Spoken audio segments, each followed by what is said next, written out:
Hello everyone, welcome to Victor's Knowledge. This is Chinu Sharma, and today I am back with another important topic, that is Union Budget 2022-23.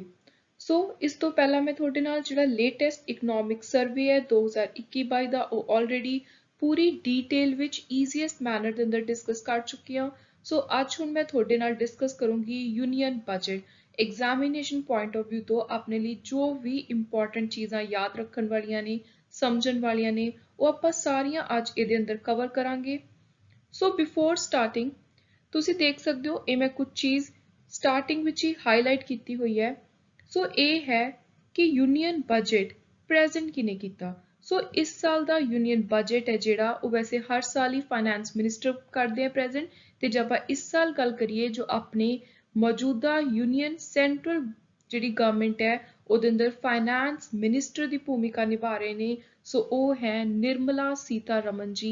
So finance minister इन्हें निर्मला सीतारमन जी, इन्हां ने 1 फरवरी ਨੂੰ union budget present ਕੀਤਾ ਸੀ। ਜਿਹੜੀ सरकार है उन्हें कुछ ग्रोथ प्रोजेक्ट की है। सो वो projected growth exam point of view तो बहुत ही ज़्यादा इंपॉर्टेंट है, इसलिए इनू मैं स्टार्टिंग विच ही पहले पेज के उत्ते हाईलाइट किया है सो दैट तुसी किसी भी एग्जाम के लिए जे तैयारी कर रहे हो तो इस प्रॉपर एक फिगर नू अपने दिमाग विच नाल लैके चलो। सो गवर्नमेंट ने प्रोजेक्ट किया भी जी ग्रोथ है वो 8 तो लैके 8.5% तक हो सकती है as compared to estimated 9.2% and a 6.6% contraction the previous year। पिछले साल घट सी 6.6% की कॉन्ट्रैक्शन दे विच सी, पर हुण मन्निया जा रहा है कि अपनी ग्रोथ वधूगी। देश है जिहड़ा कोविड-19 पैंडेमिक के लॉस तो उभर के आऊगा। सो 8% तो लैके 8.5% तक आपां ग्रोथ नू प्रोजेक्ट कीता है। सो ये है इंपॉर्टेंट चीज़। सो एक होर यूनियन बजट दे विच बहुत ही ज़्यादा इंपॉर्टेंट स्कीम निकल के आई है जिहड़ी हर आने वाले एग्जाम के लिए तुहानू जरूर पता होनी चाहिए है। इहदी डिटेल आपां अगे लैक्चर दे अंदर करांगे, पर यह भी मैं उरे पहले पेज उत्ते हाईलाइट की है, दैट इज गति शक्ति प्लान। सो ये इंफ्रास्ट्रक्चर के रिलेटेड एक बहुत ही ज़्यादा इंपॉर्टेंट प्लान है। ऑल्सो एक इंपॉर्टेंट चीज़ आप बहुत समय तो कुछ डिजिटल करंसीज के नाम सुनते आ रहे हैं, क्रिप्टो करंसी का कंसैप्ट सुनते आ रहे हैं। सो सरकार ने एक शुरुआत की है खुद की डिजिटल रुपी इंट्रोड्यूस करके। So introduction of digital rupee by RBI starting 2022 थे। सो ये भी डिजिटल वर्ल्ड डिजिटल जी पेमेंट सिस्टम है रुपी है इनू लॉन्च करके सरकार ने अपनी जिहड़ी एक कदम है वो इस डिजिटल वर्ल्ड दे विच होर ज़्यादा अगे वधाया।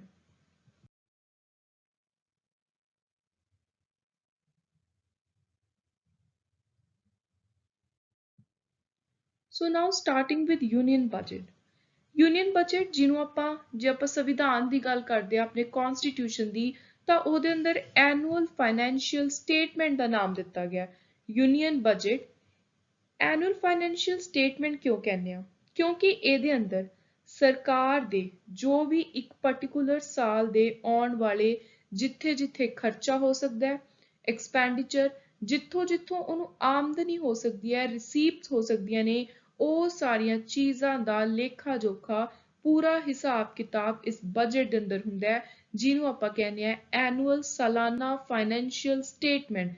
ते जे आपां कॉन्स्टिट्यूशन की गल करिए संविधान की, तो उहदे लई आर्टिकल 112 है जिहड़ा सीधा सीधा डायरैक्टली इसकी गल करदा है, ते उहदे विच जिहड़ा नाम है वो बजट नहीं यूज किया होया, that is annual financial statement. So हुण एक बार आपां रीड कर लैंदे हां आर्टिकल 112 की कह रहा है। So Article 112 of the Constitution of India lays down that it is a statement of estimated expenditure जिन्ना आने वाले एक साल सरकार का खर्चा हो सकता है।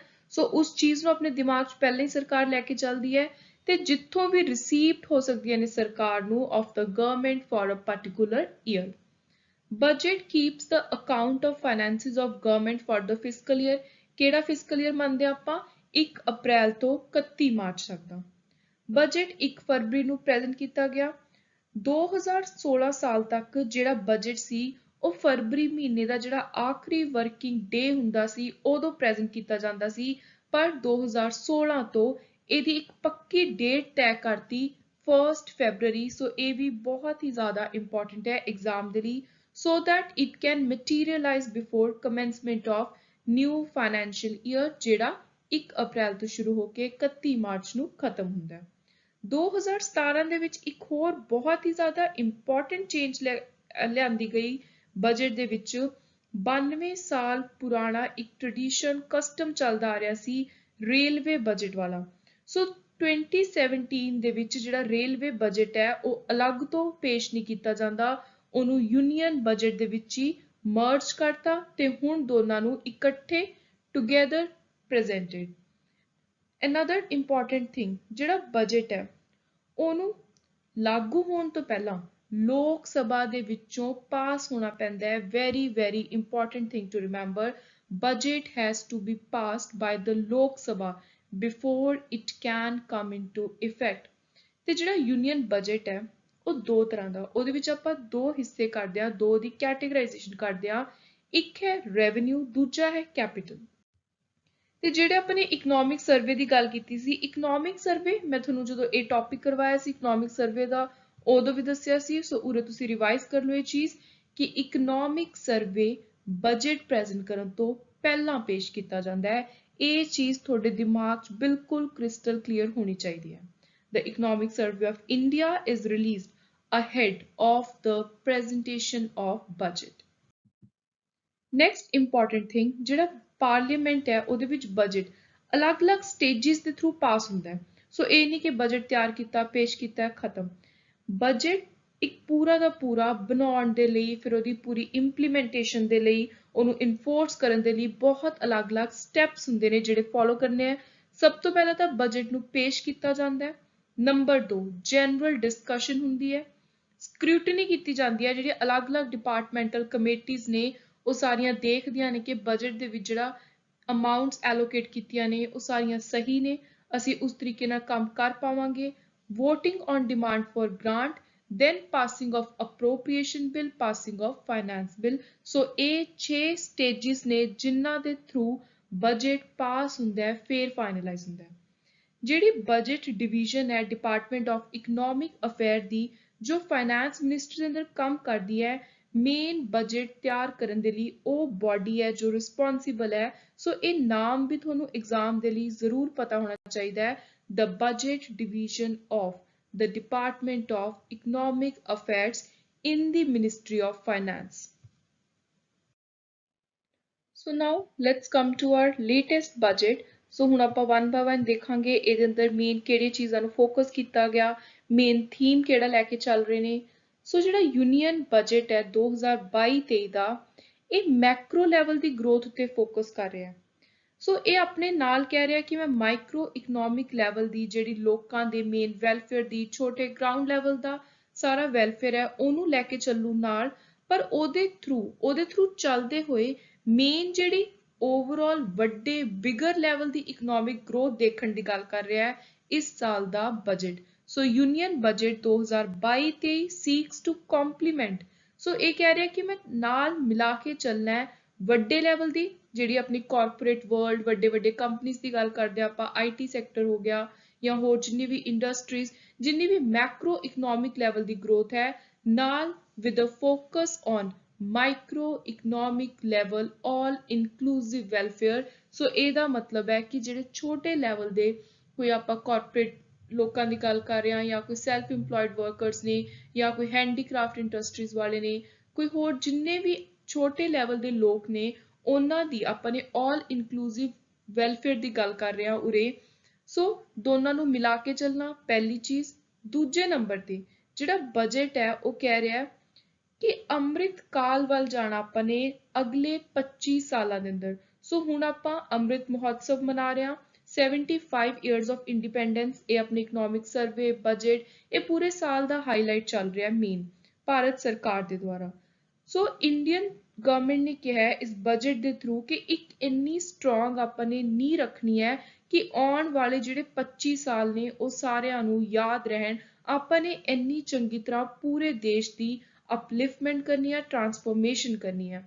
So the budget aims to lay a strong foundation to steer the Indian economy.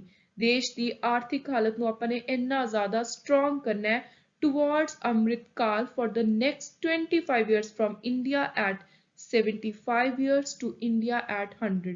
ਜਦੋਂ ਦੇਸ਼ ਨੂੰ 100 ਸਾਲ ਹੋ ਜਾਣਗੇ ਆਜ਼ਾਦ ਹੋਏ ਨੂੰ, ਉਦੋਂ ਦੇਸ਼ ਦੀ ਪੂਰੀ ਜਿਹੜੀ ਇੱਕ ਕਹਿ ਸਕਦੇ ਆਪਾਂ ਪਹਿਚਾਣ ਹੈ, ਪੂਰਾ ਉਹਦਾ ਆਊਟਲੁੱਕ ਹੈ, ਉਹ ਇੰਨਾ ਜ਼ਿਆਦਾ ਸਟਰੋਂਗ ਵਧੀਆ ਹੋਣਾ ਚਾਹੀਦਾ ਹੈ. ਸੋ ਇਸੇ ਆਊਟਲੁੱਕ ਨੂੰ 100 ਜਿਹੜਾ ਸਾਲ ਦਾ ਟਾਰਗੇਟ ਹੈ ਦੇਸ਼ ਦੀ ਆਜ਼ਾਦੀ ਦਾ 100ਵਾਂ ਸਾਲ ਹੋਊਗਾ, ਤੇ ਆਉਣ ਵਾਲੇ 25 ਸਾਲ ਉਹਦੇ ਵਿੱਚ ਬਹੁਤ ਹੀ ਜ਼ਿਆਦਾ ਇੰਪੋਰਟੈਂਟ ਰੋਲ ਪਲੇ ਕਰਨਗੇ. ਸੋ ਇਸੇ ਚੀਜ਼ ਨੂੰ ਦਿਮਾਗ ਵਿੱਚ ਰੱਖਦੇ ਹੋਏ ਯੂਨੀਅਨ ਬਜਟ ਨੇ ਮੇਨ ਫੋਕਸ ਕੀਤਾ ਹੈ ਕਿ ਇੰਡੀਆ ਦੀ ਜਿਹੜੀ ਇਕੋਨਮੀ ਹੈ ਉਹਨੂੰ ਆਪਾਂ ਨੇ ਕਿਵੇਂ ਮੈਕਰੋ ਤੇ ਮਾਈਕਰੋ ਲੈਵਲ ਨੂੰ ਇਕੱਠੇ ਚਲਾ ਕੇ ਆਪਾਂ ਨੇ ਗਰੋ ਕਰਨਾ ਹੈ. ਸੋ ਇਹ ਹੈ ਬੇਸਿਕ ਥੀਮ ਇਸ ਸਾਲ ਦੇ ਯੂਨੀਅਨ ਬਜਟ ਦਾ. ਜਿਹੜਾ ਬਜਟ ਹੈ ਉਹ 4 ਮੇਨ ਪਿਲਰਸ ਉੱਤੇ ਫੋਕਸ ਕਰ ਰਿਹਾ ਹੈ, ਤੇ ਜਿਹੜਾ ਪਹਿਲਾ ਪਿਲਰ ਹੈ ਇਹ ਮੈਂ ਤੁਹਾਨੂੰ ਸਟਾਰਟਿੰਗ ਵਿੱਚ ਹੀ ਜਿਹੜਾ ਆਪਣਾ ਬਿਲਕੁਲ ਇੰਟਰੋਡਕਟਰੀ ਪਾਰਟ ਸੀ ਇਸ ਲੈਕਚਰ ਦਾ ਉਹਦੇ ਅੰਦਰ ਵੀ ਦੱਸਿਆ ਸੀ, ਉਹ ਹੈ ਪ੍ਰਾਈਮ ਮਿਨਿਸਟਰ ਦੀ ਗਤੀ ਸ਼ਕਤੀ ਯੋਜਨਾ. ਦੂਜੀ ਇਨਕਲੂਸਿਵ ਡਿਵੈਲਪਮੈਂਟ, ਸਾਰਿਆਂ ਨੂੰ ਮਿਲਾ ਕੇ ਚੱਲਣ ਵਾਲੀ ਡਿਵੈਲਪਮੈਂਟ. ਤੀਜੀ productivity enhancement, sunrise opportunity. Food pharma ਜਿਹੜੀਆਂ ਇਹ ਇੰਡਸਟਰੀਜ਼ ਨੇ, ਫੂਡ ਪ੍ਰੋਡਕਸ਼ਨ ਇੰਡਸਟਰੀਜ਼ ਨੇ, ਇਹਨਾਂ ਵਿੱਚ ਜ਼ਿਆਦਾ growth. Then energy transition. Main ਚੀਜ਼ climate action, climate change, climate action, ਇਸ ਤਰ੍ਹਾਂ ਚੀਜ਼ਾਂ ਆਪਾਂ ਅੱਗੇ ਵੀ ਪੜਾਂਗੇ. ਕੋਈ ਵੀ ਤੁਸੀਂ ਦੇਖੋ ਇੰਟਰਨੈਸ਼ਨਲ ਲੈਵਲ ਤੇ ਕਾਨਫਰੰਸ ਹੁੰਦੀ ਹੈ, ਸਮਿਟ ਹੁੰਦਾ ਹੈ, ਉੱਥੇ ਹਰ ਦੇਸ਼ ਦਾ ਜਿਹੜਾ ਮੇਨ ਹੈਡ ਹੈ, ਜਿਵੇਂ ਇੰਡੀਆ ਨੂੰ ਜਦੋਂ ਪ੍ਰਾਈਮ ਮਿਨਿਸਟਰ ਨੇ ਵੀ ਰੀਸੈਂਟਲੀ COP ਦੇ ਵਿੱਚ ਜਿਹੜੀ ਕਾਨਫਰੰਸ ਆਫ ਪਾਰਟੀ ਹੁੰਦੀ ਹੈ ਉਹਦੇ ਵਿੱਚ ਰੈਪਰੈਜ਼ੈਂਟ ਕੀਤਾ ਸੀ, ਤਾਂ ਉੱਥੇ ਬਾਰ-ਬਾਰ ਦੇਸ਼ ਦੇ ਅੰਦਰ ਆਪਾਂ ਕਾਰਬਨ ਇਮਿਸ਼ਨ ਨੂੰ ਕਿਵੇਂ ਘਟਾ ਸਕਦੇ ਹਾਂ, 에ਅਰ ਪੋਲਿਊਸ਼ਨ ਨੂੰ ਕਿਵੇਂ ਕੰਟਰੋਲ ਕਰ ਸਕਦੇ ਹਾਂ, ਉਹ ਚੀਜ਼ਾਂ ਦੀ ਗੱਲ ਆਉਂਦੀ ਹੈ. ਕਿਉਂਕਿ ਜੇ ਆਪਾਂ ਆਉਣ ਵਾਲੇ 25 ਸਾਲਾਂ ਦੀ ਗੱਲ ਕਰਦੇ ਹਾਂ ਕਿ ਆਪਾਂ ਨੇ ਦੇਸ਼ ਦੇ 100ਵੇਂ ਆਜ਼ਾਦੀ ਦੇ ਸਾਲ ਤੱਕ ਪੂਰੀ ਇੱਕ ਪਹਿਚਾਣ, ਪੂਰੀ ਆਊਟਲੁੱਕ ਬਦਲਣੀ ਹੈ, ਉਹਦੇ ਲਈ ਮੇਨ ਜਿਹੜੀ ਚੀਜ਼ ਰੋਲ ਅਦਾ ਕਰਦੀ ਹੈ ਉਹ ਹੈ ਕਲਾਈਮੇਟ ਐਕਸ਼ਨ.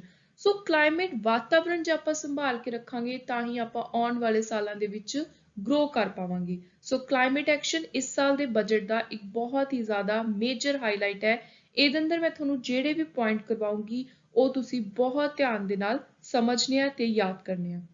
ਲਾਸਟ ਵਿੱਚ ਚੌਥਾ ਮੇਨ ਪਿਲਰ ਹੈ ਫਾਈਨੈਂਸਿੰਗ ਆਫ ਇਨਵੈਸਟਮੈਂਟ. ਜ਼ਿਆਦਾ ਤੋਂ ਜ਼ਿਆਦਾ ਇਨਵੈਸਟਮੈਂਟ ਉਹਨਾਂ ਦੇ ਲਈ ਜਿਹੜੇ ਛੋਟੇ ਵਪਾਰੀ ਨੇ, ਘੱਟ ਇੰਟਰਸਟ ਉੱਤੇ ਅਲੱਗ-ਅਲੱਗ ਸਕੀਮਸ ਦੇ ਥਰੂ ਫਾਈਨੈਂਸਿੰਗ ਹੈਲਪ ਕੀਤੀ ਜਾਊਗੀ, ਫਾਈਨੈਂਸ ਦਿੱਤੇ ਜਾਣਗੇ, ਲੋ ਇੰਟਰਸਟ ਰੇਟ ਦੇ ਉੱਤੇ ਲੋਨਸ ਦਿੱਤੇ ਜਾਣਗੇ, ਬਜਟਿੰਗ ਦੇ ਵਿੱਚ ਹੈਲਪ ਕਰਵਾਈ ਜਾਊਗੀ. ਬਾਕੀ ਜਿਹੜੇ ਬਿਗ ਕਾਰਪੋਰੇਟ ਸੈਕਟਰ ਵਾਲੇ ਨੇ ਉਹਨਾਂ ਨੂੰ ਵੀ ਪ੍ਰਾਈਵੇਟਾਈਜੇਸ਼ਨ ਦੇ ਵੱਲ ਜ਼ਿਆਦਾ ਲਿਆਂਦਾ ਜਾਊਗਾ. ਸੋ ਇਸ ਤਰੀਕੇ ਦੇ ਨਾਲ ਸਰਕਾਰ ਹੈ ਜਿਹੜੀ ਉਹ ਆਪ ਮੇਨ ਜਿਹੜੇ ਕੋਰ ਏਰੀਆਜ਼ ਨੇ ਉਹਨਾਂ ਉੱਤੇ ਫੋਕਸ ਕਰ ਪਾਊਗੀ. ਸੋ ਨੈਕਸਟ ਨੂੰ ਆਪਾਂ ਸਭ ਤੋਂ ਪਹਿਲਾਂ ਦੇਖ ਲੈਂਦੇ ਹਾਂ ਟੌਪ ਇਕਨੋਮਿਕ ਇੰਡੀਕੇਟਰ.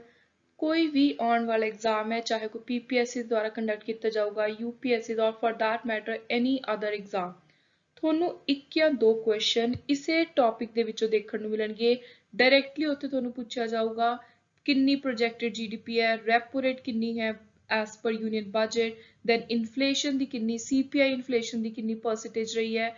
ਸੋ ਇਹ ਜਿਹੜੇ ਫਿਗਰਸ ਨੇ ਬਹੁਤ ਹੀ ਜ਼ਿਆਦਾ ਇੰਪੋਰਟੈਂਟ ਹੈ, ਤੁਸੀਂ ਇਹਨਾਂ ਨੂੰ ਬਾਰ-ਬਾਰ ਰਿਵਾਈਜ਼ ਕਰਨਾ ਹੈ, ਚਾਹੇ ਲਿਖ ਕੇ ਦੇਖੋ. ਤੁਹਾਨੂੰ ਇਹ ਜਿਹੜੇ ਨੰਬਰਸ ਨੇ ਐਸ ਸੱਚ ਨਿਊਮੈਰਿਕਸ ਨੇ ਬਿਲਕੁਲ ਟਿਪਸ ਤੇ ਹੋਣੇ ਚਾਹੀਦੇ ਆ. ਸੋ ਹੁਣ ਆਪਾਂ ਸਟਾਰਟ ਕਰਦੇ ਹਾਂ. ਇਹ ਆਪਾਂ ਨੇ ਸਟਾਰਟਿੰਗ ਵਿੱਚ ਵੀ ਮੈਂ ਤੁਹਾਨੂੰ ਦੱਸਿਆ ਸੀ ਜਦੋਂ ਇਸ ਟੌਪਿਕ ਦੀ ਸ਼ੁਰੂਆਤ ਕੀਤੀ ਸੀ, ਕਿਉਂਕਿ ਐਗਜ਼ਾਮ ਦੇ ਲਈ ਬਹੁਤ ਹੀ ਜ਼ਿਆਦਾ ਇੰਪੋਰਟੈਂਟ ਹੈ. That is GDP growth rate ਕਿੰਨੀ ਹੈ.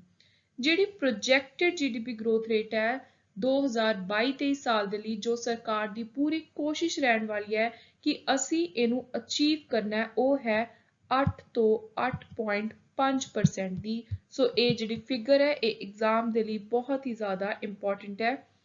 ਦੈਨ ਡੈਫਿਸਿਟ, ਸਰਕਾਰ ਦਾ ਕੁੱਲ ਖਰਚਾ ਕਿੰਨਾ ਹੋਇਆ, ਉਹਦੇ ਜਦੋਂ ਆਪਾਂ ਇਨਕਮ ਮਾਈਨਸ ਕਰਦੇ ਆ ਤਾਂ ਇੱਕ ਜਿਹੜਾ ਡਿਫਰੈਂਸ ਨਿਕਲ ਕੇ ਆਉਂਦਾ ਉਹਦਾ ਨਾਮ ਹੁੰਦਾ ਹੈ ਫਿਸਕਲ ਡੈਫਿਸਿਟ. ਸੋ ਜਿਹੜਾ ਫਿਸਕਲ ਡੈਫਿਸਿਟ ਹੈ 2022-23 ਦਾ, that is estimated at 6.4% of GDP. Capital expenditure, capital ਚੀਜ਼ਾਂ ਉੱਤੇ ਖਰਚਾ ਜਿਹੜੀ ਸਰਕਾਰ ਨੂੰ ਲੌਂਗ ਟਰਮ ਦੇ ਵਿੱਚ ਵਾਪਸ ਮਿਲਦਾ, ਜਿਹਦਾ ਰਿਜ਼ਲਟ ਸਰਕਾਰ ਨੂੰ ਵੀ ਬੈਨੀਫਿਟ ਮਿਲਦਾ ਹੈ। ਸੋ ਉਸ ਤਰ੍ਹਾਂ ਦੇ ਜਿਹੜੇ ਕੈਪੀਟਲ ਐਕਸਪੈਂਡੀਚਰ ਨੇ ਉਹਨਾਂ ਦੇ ਵਿੱਚ ਕੈਪੀਟਲ ਆਊਟਲੇ ਜਿਹੜਾ ਬਜਟਰੀ ਆਊਟਲੇ ਰੱਖਿਆ ਹੈ, ਪੈਸਾ ਰਾਸ਼ੀ ਰੱਖੀ ਗਈ ਹੈ, ਉਹਦੇ ਵਿੱਚ ਬਹੁਤ ਹੀ ਜ਼ਿਆਦਾ ਸ਼ਾਰਪਲੀ ਇਨਕਰੀਜ਼ ਕੀਤਾ ਗਿਆ। ਸੋ 5.54% ਕਰੋੜ ਤੋਂ ਜਿਹੜੀ ਅਮਾਊਂਟ ਇਨਕਰੀਜ਼ ਕੀਤੀ ਹੈ that is 7.50 lakh crore.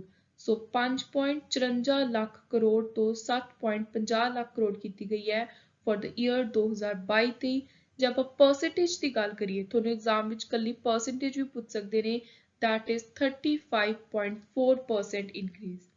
Repo rate, RBI ਨੇ ਜਿਹੜਾ ਆਪਣਾ ਟੌਪ ਏਪੈਕਸ ਬੈਂਕ ਹੈ ਇੰਡੀਆ ਦਾ, ਸੈਂਟਰਲ ਬੈਂਕ ਹੈ, ਰਿਜ਼ਰਵ ਬੈਂਕ ਆਫ ਇੰਡੀਆ, ਉਹਨੇ ਰੈਪੋ ਰੇਟ ਨੂੰ ਚੇਂਜ ਨਹੀਂ ਕੀਤਾ, ਉਹ ਰੱਖੀ ਹੈ 4% ਹੀ। ਮਈ 2020 ਤੋਂ ਇਹ 4% ਹੀ ਚੱਲ ਰਹੀ ਹੈ। ਰੈਪੋ ਰੇਟ ਬਾਰ-ਬਾਰ ਐਗਜ਼ਾਮ ਵਿੱਚ ਪੁੱਛੀ ਜਾਂਦੀ ਹੈ, ਸਪੈਸ਼ਲੀ ਜਿਹੜੇ ਸਟੂਡੈਂਟ ਪੀਪੀਐਸਸੀ ਦੇ ਐਗਜ਼ਾਮ ਦੀ ਤਿਆਰੀ ਕਰ ਰਹੇ ਨੇ, ਚਾਹੇ ਨਾਇਬ ਤਹਿਸੀਲਦਾਰ ਦਾ ਐਗਜ਼ਾਮ ਹੈ, ਕੋਆਪਰੇਟਿਵ ਇੰਸਪੈਕਟਰ ਦਾ ਐਗਜ਼ਾਮ ਹੈ, ਇਸ ਤਰ੍ਹਾਂ ਦੇ ਰੇਟ ਤੁਹਾਨੂੰ ਜ਼ਰੂਰ ਐਗਜ਼ਾਮ 'ਚ ਦੇਖਣ ਨੂੰ ਮਿਲਣਗੇ।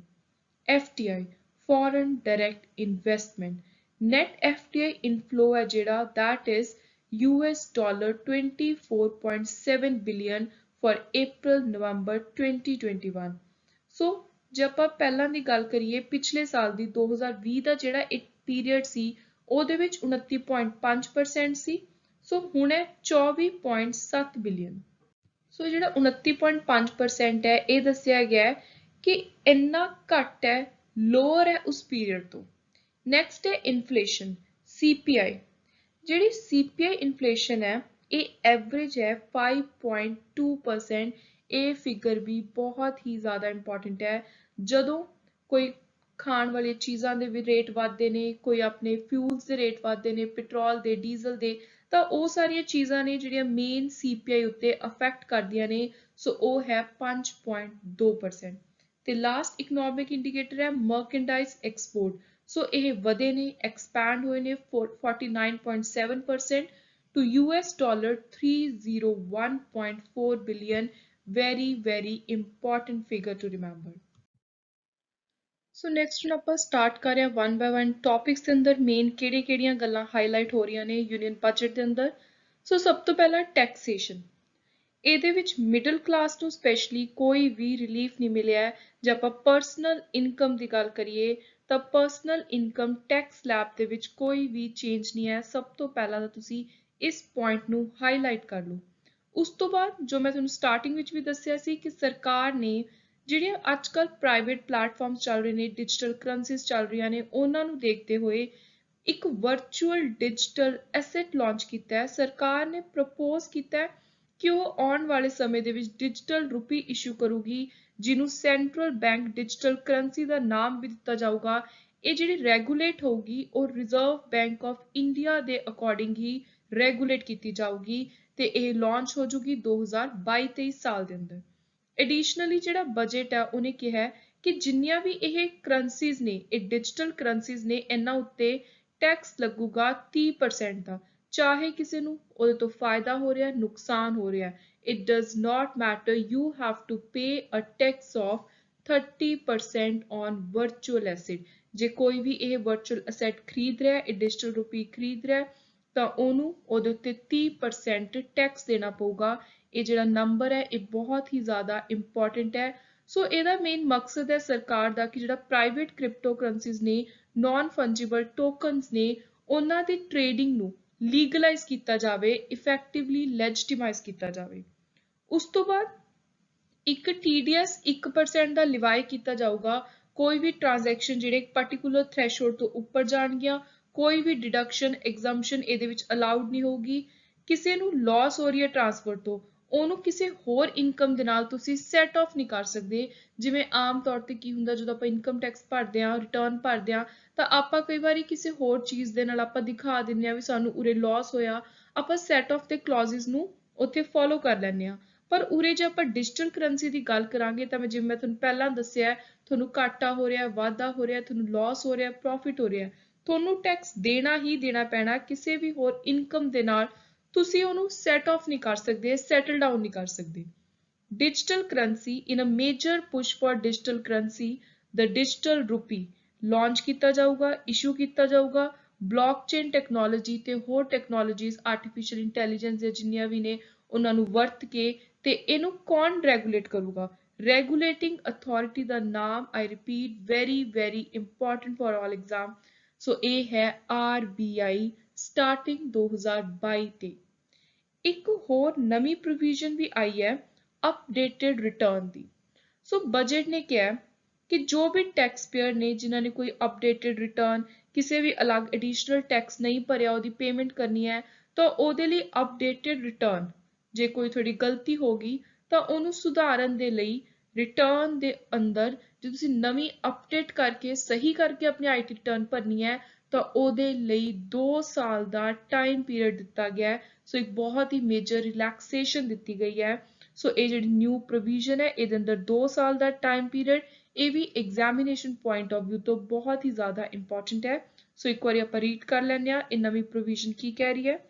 New provision of updated return. Budget proposes a new provision permitting taxpayer to file an updated return on payment of additional tax. This updated return can be filed within 2 years from the end of relevant assessment year. Very, very important time period to remember. Next, we'll talk about finance. ਸੋ ਇੱਕ ਨਵੀਂ scheme ਜੋ ਬਹੁਤ ਹੀ ਜ਼ਿਆਦਾ budget ਦੇ ਵਿੱਚ highlight ਹੋ ਰਹੀ ਹੈ, that is emergency credit line guarantee scheme. So ਮੈਂ ਤੁਹਾਨੂੰ ਦੱਸਿਆ ਸੀ ਕਿ ਬਜਟ ਦੇ 4 ਪਿਲਰਸ ਦੇ ਅੰਦਰ ਇੱਕ ਪਿਲਰ ਹੈ ਫਾਈਨੈਂਸਿੰਗ, ਇਨਵੈਸਟਮੈਂਟਸ। ਸੋ ਇਹ ਉਸੇ ਸਕੀਮ, ਉਸੇ ਪਿਲਰ ਨੂੰ ਹਾਈਲਾਈਟ ਕਰ ਰਹੀ ਹੈ। ਜਿੰਨੇ ਵੀ ਛੋਟੇ ਬਿਜ਼ਨਸਮੈਨ ਨੇ, ਸਮਾਲ ਮੀਡੀਅਮ ਸਾਈਜ਼ ਬਿਜ਼ਨਸ ਨੇ, ਉਹਨਾਂ ਨੂੰ ਐਕਸਟੈਂਡ ਕਰਨ ਦੇ ਲਈ ਮਾਰਚ 2023 ਤੱਕ ਇਹ ਇੱਕ ਕ੍ਰੈਡਿਟ ਲਾਈਨ ਗਰੰਟੀ ਸਕੀਮ ਲਿਆਂਦੀ ਗਈ ਹੈ ਜੋ ਕਿ ਬਹੁਤ ਹੀ ਜ਼ਿਆਦਾ ਇੰਪੋਰਟੈਂਟ ਹੈ। ਨੈਕਸਟ, ਸਰਕਾਰ ਦੀ ਮੇਨ ਪ੍ਰਾਇੋਰਟੀ ਹੋਊਗੀ ਕਿ ਉਹ ਜ਼ਿਆਦਾ ਤੋਂ ਜ਼ਿਆਦਾ ਪੈਸਾ ਖਰਚੇ ਵਾਤਾਵਰਣ ਨੂੰ ਸਹੀ ਕਰਨ ਦੇ ਲਈ। ਸੋ ਐਨਰਜੀ ਟ੍ਰਾਂਜੀਸ਼ਨ ਤੇ ਕਲਾਈਮੇਟ ਐਕਸ਼ਨ ਦੇ ਲਈ ਵੀ finance properly time to time funds allocate ਕੀਤੇ ਜਾਣਗੇ। Then public issue of life insurance corporation, ਇਹਨੂੰ ਵੀ ਆਪਾਂ ਜਲਦੀ ਐਕਸਪੈਕਟ ਕਰ ਸਕਦੇ ਹਾਂ। Initiatives from last year budget have been provided adequate allocation in this budget. Special Economic Zone Act ਨੂੰ ਇੱਕ ਨਵੀਂ ਲੈਜਿਸਲੇਸ਼ਨ ਦੇ ਨਾਲ ਰਿਪਲੇਸ ਕੀਤਾ ਜਾਊਗਾ। ਸੋ ਜਿਹੜਾ ਆਪਾਂ ਬਾਰ-ਬਾਰ SEZs ਦੀ ਗੱਲ ਕਰਦੇ ਹਾਂ, ਹੁਣ ਇਹਨਾਂ ਨੂੰ ਰਿਪਲੇਸ ਕਰਕੇ ਜਲਦੀ ਹੀ ਇੱਕ ਨਵਾਂ ਐਕਟ ਲਿਆਂਦਾ ਜਾਊਗਾ। ਉਸ ਤੋਂ ਬਾਅਦ ਬੈਂਕਰਪਸੀ ਕੋਡ, ਜਿਹਦੇ ਵਿੱਚ ਟਾਈਮ ਟੂ ਟਾਈਮ ਅਮੈਂਡਮੈਂਟ ਆਉਂਦੀਆਂ ਨੇ, ਉਹਦੇ ਅੰਦਰ ਜਿਹੜਾ ਤਰੀਕਾ ਹੈ, ਕਿਸੇ ਵੀ ਵੱਡੀ ਆਰਗੇਨਾਈਜੇਸ਼ਨ ਦਾ ਕੋਈ ਦਿਵਾਲਿਆ ਨਿਕਲ ਜਾਂਦਾ ਹੈ, ਕੋਈ ਇਨਸੋਲਵੈਂਸੀ ਹੋ ਜਾਂਦੀ ਹੈ, ਉਸ ਚੀਜ਼ ਨੂੰ ਦੇਖਣ ਦੇ ਲਈ ਕਿ ਕੋਈ ਫਰਾਡ ਕਰਕੇ ਭਾਰਤ ਦੇ ਵਿੱਚੋਂ ਭੱਜ ਨਾ ਜਾਵੇ। ਸੋ ਇਹ ਜਿੰਨੀਆਂ ਵੀ ਬੈਂਕਰਪਸੀ, ਇਨਸੋਲਵੈਂਸੀ ਦੀਆਂ ਗੱਲਾਂ ਹੁੰਦੀਆਂ ਨੇ, ਇਹਨਾਂ ਦਾ ਜਿਹੜਾ ਇੱਕ ਡਿਸੀਜਨ ਦਾ ਸਮਾਂ ਹੈ ਉਹਨੂੰ ਹੋਰ ਜ਼ਿਆਦਾ ਸਪੀਡ ਅਪ ਕਰਨ ਦਾ, ਤੇਜ਼ ਕਰਨ ਦਾ ਇੱਕ ਨਵੀਂ ਚੇਂਜ ਲਿਆਂਦੀ ਗਈ ਹੈ ਇਸ ਕੋਡ ਦੇ ਅੰਦਰ। ਸੋ ਜਿਹਦੇ ਨਾਲ ਇਹ ਰੈਜ਼ੋਲੂਸ਼ਨ ਪ੍ਰੋਸੈਸ ਹੈ ਉਹਨੂੰ ਤੇਜ਼ ਕੀਤਾ ਜਾ ਸਕੇ। To amend bankruptcy code to speed up resolution process, aims to lower winding up of company. ਕੋਈ ਕੰਪਨੀ ਬਿਲਕੁਲ ਹੀ ਲਾਸ ਵਿੱਚ ਚਲੇਗੀ, ਘਾਟੇ ਚਲੇਗੀ, ਹੁਣ ਉਹਨੂੰ ਤੁਸੀਂ ਵਾਈਂਡ ਅਪ ਕਰਨਾ ਹੈ। ਸੋ ਵਾਈਂਡ ਅਪ ਕਰਨ ਦੇ ਲਈ ਜਿਹੜਾ ਟਾਈਮ ਪੀਰੀਅਡ ਹੈ ਉਹ ਪਹਿਲਾਂ ਸੀ 2 ਸਾਲ ਦਾ, ਹੁਣ ਉਹਨੂੰ ਘਟਾ ਕੇ ਕਰਤਾ 6 ਮਹੀਨੇ ਦਾ। ਇਹ ਵੀ ਬਹੁਤ ਜ਼ਿਆਦਾ ਇੰਪੋਰਟੈਂਟ ਹੈ। aims to lower winding up of company to 6 months. ਸੋ ਇਹ ਵੀ ਇੱਕ ਪ੍ਰਪੋਜ਼ਲ ਰੱਖਿਆ ਗਿਆ। Then long term capital gain surcharge ਜਿਹੜੀ amount cap ਰੱਖੀ ਗਈ ਹੈ, that is 15%, very very important. Next is infrastructure project. So ਹੁਣ ਜਦੋਂ ਆਪਾਂ infrastructure projects ਦੀ ਗੱਲ ਕਰਦੇ ਹਾਂ ਤਾਂ ਸਰਕਾਰ ਨੇ ਜਿਹੜੇ ਵੱਡੇ ਲੈਵਲ ਦੇ ਪ੍ਰੋਜੈਕਟਸ ਨੇ, ਵੱਡੇ ਲੈਵਲ ਦੇ infrastructure projects ਨੇ, ਉਹਨਾਂ ਦੇ ਲਈ ਹੁਣ ਆਪਾਂ ਦੇਖ ਲੈਂਦੇ ਹਾਂ ਕਿਹੜੇ-ਕਿਹੜੇ ਪ੍ਰੋਜੈਕਟ ਦੇ ਲਈ ਕਿੰਨੇ-ਕਿੰਨੇ ਪੈਸੇ ਐਲੋਕੇਟ ਕੀਤੇ ਨੇ, ਜੋ ਐਗਜ਼ਾਮਸ ਦੇ ਲਈ ਬਹੁਤ ਹੀ ਜ਼ਿਆਦਾ ਇੰਪੋਰਟੈਂਟ ਹੈ। ਤੇ ਡਾਇਰੈਕਟਲੀ ਤੁਸੀਂ ਜ਼ਿਆਦਾ ਟੈਕਨੀਕਲ ਉਹਦੇ ਵਿੱਚ ਨਹੀਂ ਜਾਣਾ, ਸਿੱਧਾ ਤੁਹਾਨੂੰ ਪੇਪਰ ਦੇ ਵਿੱਚ ਇਹ ਅਮਾਊਂਟਸ ਉੱਤੇ ਵੀ ਕਿਹੜੀ ਸਕੀਮ ਲਈ ਕਿੰਨੇ ਪੈਸੇ ਦੀ ਲਾਗਤ ਰੱਖੀ ਗਈ ਹੈ ਉਹੀ ਬਜਟ ਦੇ ਵਿੱਚੋਂ ਕੁਐਸਚਨ ਬਣਦੇ ਨੇ। ਸੋ ਤੁਸੀਂ ਡਾਇਰੈਕਟਲੀ ਇਹ ਜਿਹੜੇ ਮੇਨ ਹਾਈਲਾਈਟਡ ਪੁਆਇੰਟਸ ਨੇ ਇਹਨਾਂ ਉੱਤੇ ਹੀ ਫੋਕਸ ਕਰਨਾ। So now let's look into the amounts. In big infrastructure project, the government has proposed allocating 60,000 crore to Nal Se Jal scheme. Number 1, 5 river link project alag-alag states which ਤੀਜੇ number ਤੇ 48,000 crore for PM housing scheme, boosting infrastructure development. North east ਜਿਹੜਾ area ਹੈ ਉੱਥੇ infrastructure development ਨੂੰ ਜ਼ਿਆਦਾ ਤੋਂ ਜ਼ਿਆਦਾ boost ਕਰਨਾ ਹੈ। ਸੋ ਇਹ ਪਹਿਲਾ ਤਾਂ ਬਿਗ ਇਨਫਰਾਸਟ੍ਰਕਚਰ ਪ੍ਰੋਜੈਕਟ, ਜਿਹੜੇ ਵੱਡੇ ਲੈਵਲ ਦੇ ਪ੍ਰੋਜੈਕਟ ਲਗਾਏ ਜਾਣਗੇ ਉਹਨਾਂ ਦੀ ਗੱਲ ਹੋ ਗਈ। ਅਗਲੀ ਗੱਲ ਹੋ ਰਹੀ ਹੈ transport. 400 energy efficient trains manufacture ਕੀਤੀਆਂ ਜਾਣਗੀਆਂ ਅਗਲੇ 3 ਸਾਲਾਂ ਦੇ ਅੰਦਰ। ਜਿਹੜਾ ਨੈਸ਼ਨਲ ਹਾਈਵੇ ਨੈਟਵਰਕ ਹੈ ਉਹਨੂੰ ਵਧਾਉਣਾ, 25,000 ਹੋਰ ਕਿਲੋਮੀਟਰ ਦੀਆਂ ਜਿਹੜੇ ਨੈਸ਼ਨਲ ਹਾਈਵੇਜ਼ ਨੇ ਉਹ ਤਿਆਰ ਕਰਨੇ ਨੇ 2022-23 ਸਾਲ ਦੇ ਅੰਦਰ। ਇੱਕ ਬੈਟਰੀ ਸਵਾਪਿੰਗ ਪਾਲਿਸੀ ਤਿਆਰ ਕਰਨੀ ਹੈ। ਬੈਟਰੀ ਸਵਾਪਿੰਗ ਪਾਲਿਸੀ ਦਾ ਮਤਲਬ ਹੈ ਕਿ ਜਿੰਨੇ ਵੀ EV ਚਾਰਜਿੰਗ ਸਟੇਸ਼ਨ ਨੇ ਆਟੋਮੋਬਾਈਲਸ ਨੂੰ, ਸੋ ਉਹਨਾਂ ਨੂੰ ਪੂਰਾ ਐਨਕਰੇਜ ਕੀਤਾ ਜਾਊਗਾ ਕਿ ਉਹ ਸਹੀ ਤਰੀਕੇ ਨਾਲ ਚੱਲ ਸਕਣ। Battery swapping policy to allow EV charging station for automobile. ਇਹਦਾ ਮੇਨ ਮਕਸਦ ਹੈ ਕਿ ਜਿਹੜੇ ਹੁਣ ਆਪਾਂ ਪੈਟਰੋਲ ਡੀਜ਼ਲ ਫਿਊਲਸ ਦੀ ਗੱਲ ਕਰਦੇ ਹਾਂ, ਸੋ ਉਸ ਚੀਜ਼ ਨੂੰ ਰਿਪਲੇਸ ਕਰਕੇ ਜ਼ਿਆਦਾ ਤੋਂ ਜ਼ਿਆਦਾ electronic devices, electronic transport vehicles ਨੂੰ ਲੋਕ ਐਨਕਰੇਜ ਕਰਨ। Then private sector will be encouraged to create sustainable and innovative business model for battery and energy as a service, improving efficiency in EV ecosystem। ਸੋ ਇਹ ਜਿਹੜਾ ਕੰਮ ਸੌਂਪਿਆ ਗਿਆ ਉਹਦੇ ਲਈ ਪ੍ਰਾਈਵੇਟ ਸੈਕਟਰ ਨੂੰ ਮੇਨ ਕਿਹਾ ਗਿਆ ਕਿ ਤੁਹਾਨੂੰ ਆਉਣ ਵਾਲੇ ਸਮੇਂ ਦੇ ਵਿੱਚ ਇਹੋ ਜਿਹੇ ਬਿਜ਼ਨਸ ਮਾਡਲਸ ਲੈ ਕੇ ਆਉਣਗੇ। ਆਪਣੀ ਤੁਸੀਂ ਇਸ ਤਰੀਕੇ ਦੇ ਨਾਲ ਕ੍ਰੀਏਟੀਵਿਟੀ ਦਿਖਾਉਣੀ ਹੈ, ਇੱਕ ਇਨੋਵੇਸ਼ਨ ਦਿਖਾਉਣੀ ਹੈ ਕਿ ਜ਼ਿਆਦਾ ਤੋਂ ਜ਼ਿਆਦਾ ਜਿਹੜਾ ਟਰਾਂਸਪੋਰਟੇਸ਼ਨ ਸਿਸਟਮ ਹੈ ਉਹਨੂੰ ਆਪਾਂ ਰਿਪਲੇਸ ਕਰਕੇ ਬੈਟਰੀ ਤੇ એનર્ਜੀ ਦੀ ਸਰਵਿਸ ਉਹਦੇ ਅੰਦਰ ਇਨਕਲੂਡ ਕਰ ਸਕੀਏ। ਨੈਕਸਟ ਹੈ ਟੈਲੀਕਾਮ। ਸਰਕਾਰ 5G ਆਕਸ਼ਨ ਬੋਲੀ ਲਗਾਊਗੀ 5G ਦੀ ਕੰਡਕਟ ਕਰਨ ਦੇ ਲਈ 2022 ਦੇ ਵਿੱਚ। So moving further with our most important infrastructure scheme and main highlight of this whole budget। So ਇਸ budget ਦਾ ਇੱਕ main highlight ਹੈ ਉਹ ਹੈ National Master Plan for World Class Modern Infrastructure। So Union Budget ਕਹਿ ਰਿਹਾ ਹੈ ਕਿ ਇੱਕ ਇਹੋ ਜਿਹੀ ਸਕੀਮ ਹੈ, ਇੱਕ ਇਹੋ ਜਿਹਾ ਮਾਸਟਰ ਪਲਾਨ ਹੈ ਜਿਹਦੇ ਨਾਲ ਆਉਣ ਵਾਲੇ ਫਾਈਨੈਂਸ਼ੀਅਲ ਈਅਰ ਦੇ ਵਿੱਚ ਇਸ ਤਰ੍ਹਾਂ ਦੇ ਐਕਸਪ੍ਰੈਸ ਵੇਜ਼ ਤਿਆਰ ਕੀਤੇ ਜਾਣਗੇ ਕਿ ਪੂਰੀ ਦੁਨੀਆ ਭਰ ਦੇ ਵਿੱਚੋਂ ਇੰਡੀਆ ਦਾ ਇਨਫਰਾਸਟ੍ਰਕਚਰ ਸਭ ਤੋਂ ਜ਼ਿਆਦਾ ਵਰਲਡ ਕਲਾਸ ਮਾਡਰਨ ਲੈਵਲ ਦਾ ਹੋਵੇ। ਸੋ ਇਹਦਾ ਨਾਮ ਹੈ PM ਗਤੀ ਸ਼ਕਤੀ। ਸੋ PM ਗਤੀ ਸ਼ਕਤੀ ਇਹ ਤੁਸੀਂ ਦੇਖ ਸਕਦੇ ਹੋ, ਇਹਦੇ ਕੁਝ ਇੰਪੋਰਟੈਂਟ ਹਾਈਲਾਈਟਸ ਨੇ।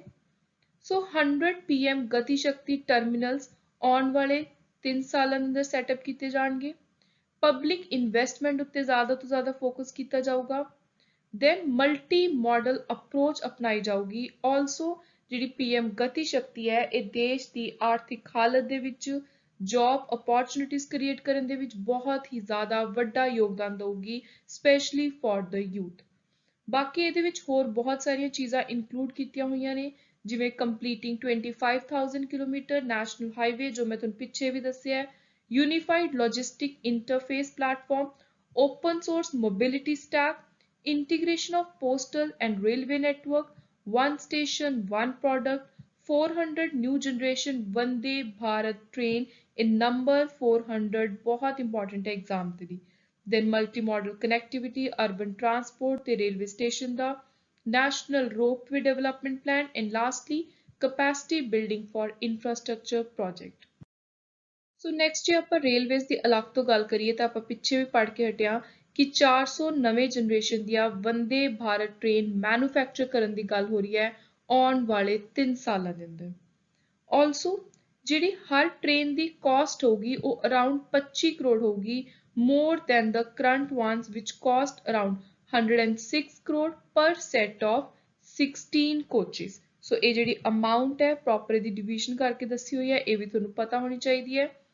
ਜਿਹੜੀ ਵੰਦੇ ਭਾਰਤ ਟ੍ਰੇਨ ਹੈ ਹੁਣ ਆਪਾਂ ਇਹਦੀ ਡੀਟੇਲ ਦੇਖ ਲੈਂਦੇ ਹਾਂ, ਕਿਉਂਕਿ ਇਹ ਸਪੈਸ਼ਲੀ ਜਦੋਂ ਬਜਟ ਹਾਈਲਾਈਟ ਕੀਤੀ ਹੋਈ ਹੈ ਤਾਂ ਤੁਹਾਨੂੰ ਸਟੇਟਮੈਂਟ ਬੇਸਡ ਕੁਐਸਚਨ ਵੀ ਐਗਜ਼ਾਮ ਦੇ ਵਿੱਚ ਆ ਸਕਦੇ ਨੇ। ਸੋ ਵੰਦੇ ਭਾਰਤ ਨਾਮ ਦਿੱਤਾ ਗਿਆ ਇੰਡੀਆ ਦੀ ਆਪਣੀ semi high speed train set ਨੂੰ, ਜਿਹਦੇ ਅੰਦਰ 16 ਕੋਚ ਨੇ। ਸੋ ਇਹ ਨੰਬਰ ਵੀ ਤੁਹਾਨੂੰ ਪਤਾ ਹੋਣੀ ਚਾਹੀਦੀ ਹੈ that it is a collection of 16 coach, self propelled ਹੈ, ਇਹਨੂੰ ਕੋਈ ਇੰਜਨ ਨਹੀਂ ਚਾਹੀਦਾ ਚਲਾਉਣ ਦੇ ਲਈ। ਇਹਨੂੰ distributed traction power ਵੀ ਕਹਿੰਦੇ ਆ। 400 train will mostly be made of light weight aluminium। ਸੋ ਜਿਹੜਾ ਪ੍ਰੋਡਕਟ ਯੂਜ਼ ਕੀਤਾ ਜਾਊਗਾ ਉਹਦੀ ਗੱਲ ਹੋ ਰਹੀ ਹੈ। Being made of aluminium, each train set is around 50 ton lighter. So ਇਹ ਲਾਈਟ ਹੋਣਗੀਆਂ, ਹਲਕੀਆਂ ਹੋਣਗੀਆਂ, ਸਟੀਲ ਦੀ ਬਜਾਏ ਜਦੋਂ ਐਲੂਮੀਨੀਅਮ ਯੂਜ਼ ਕੀਤਾ ਜਾਊਗਾ, ਘੱਟ એનર્ਜੀ ਦੀ ਖਪਤ ਹੋਗੀ, consuming much less energy than their counterpart made of steel. ਸੋ ਇਹ ਜਿਹੜਾ ਵੰਦੇ ਭਾਰਤ ਨੂੰ ਨਵੇਂ ਤਰੀਕੇ ਦੇ ਨਾਲ ਤਿਆਰ ਕੀਤਾ ਜਾਊਗਾ ਟ੍ਰੇਨਸ ਨੂੰ, ਸੋ ਇਹਦੇ ਫੀਚਰਸ ਬਹੁਤ ਹੀ ਜ਼ਿਆਦਾ ਇੰਪੋਰਟੈਂਟ ਨੇ। Railway budget.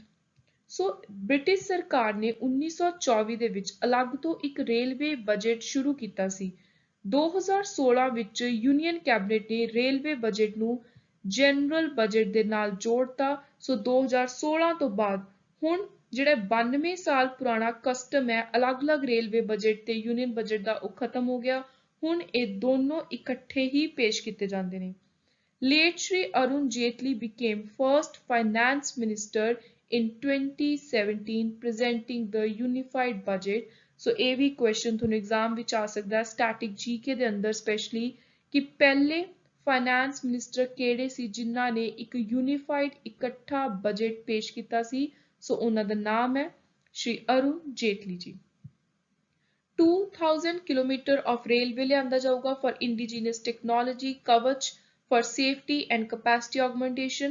Railway Ministry total ਜਿਹੜੀ estimated amount ਹੈ ਜਿਹੜੀ ਖਰਚ ਕਰੂਗੀ ਉਹ ਤੁਸੀਂ ਦੇਖ ਸਕਦੇ ਹੋ 1,40,367.13 ਕਰੋੜ। ਸੋ ਇਹ ਪਹਿਲਾਂ ਨਾਲੋਂ ਜਿਹੜੇ estimated figures ਨੇ, revised figures ਸੀ previous fiscal ਦੀਆਂ, ਉਹਦੇ ਨਾਲੋਂ almost 20,000 ਕਰੋੜ ਜ਼ਿਆਦਾ ਹੈ।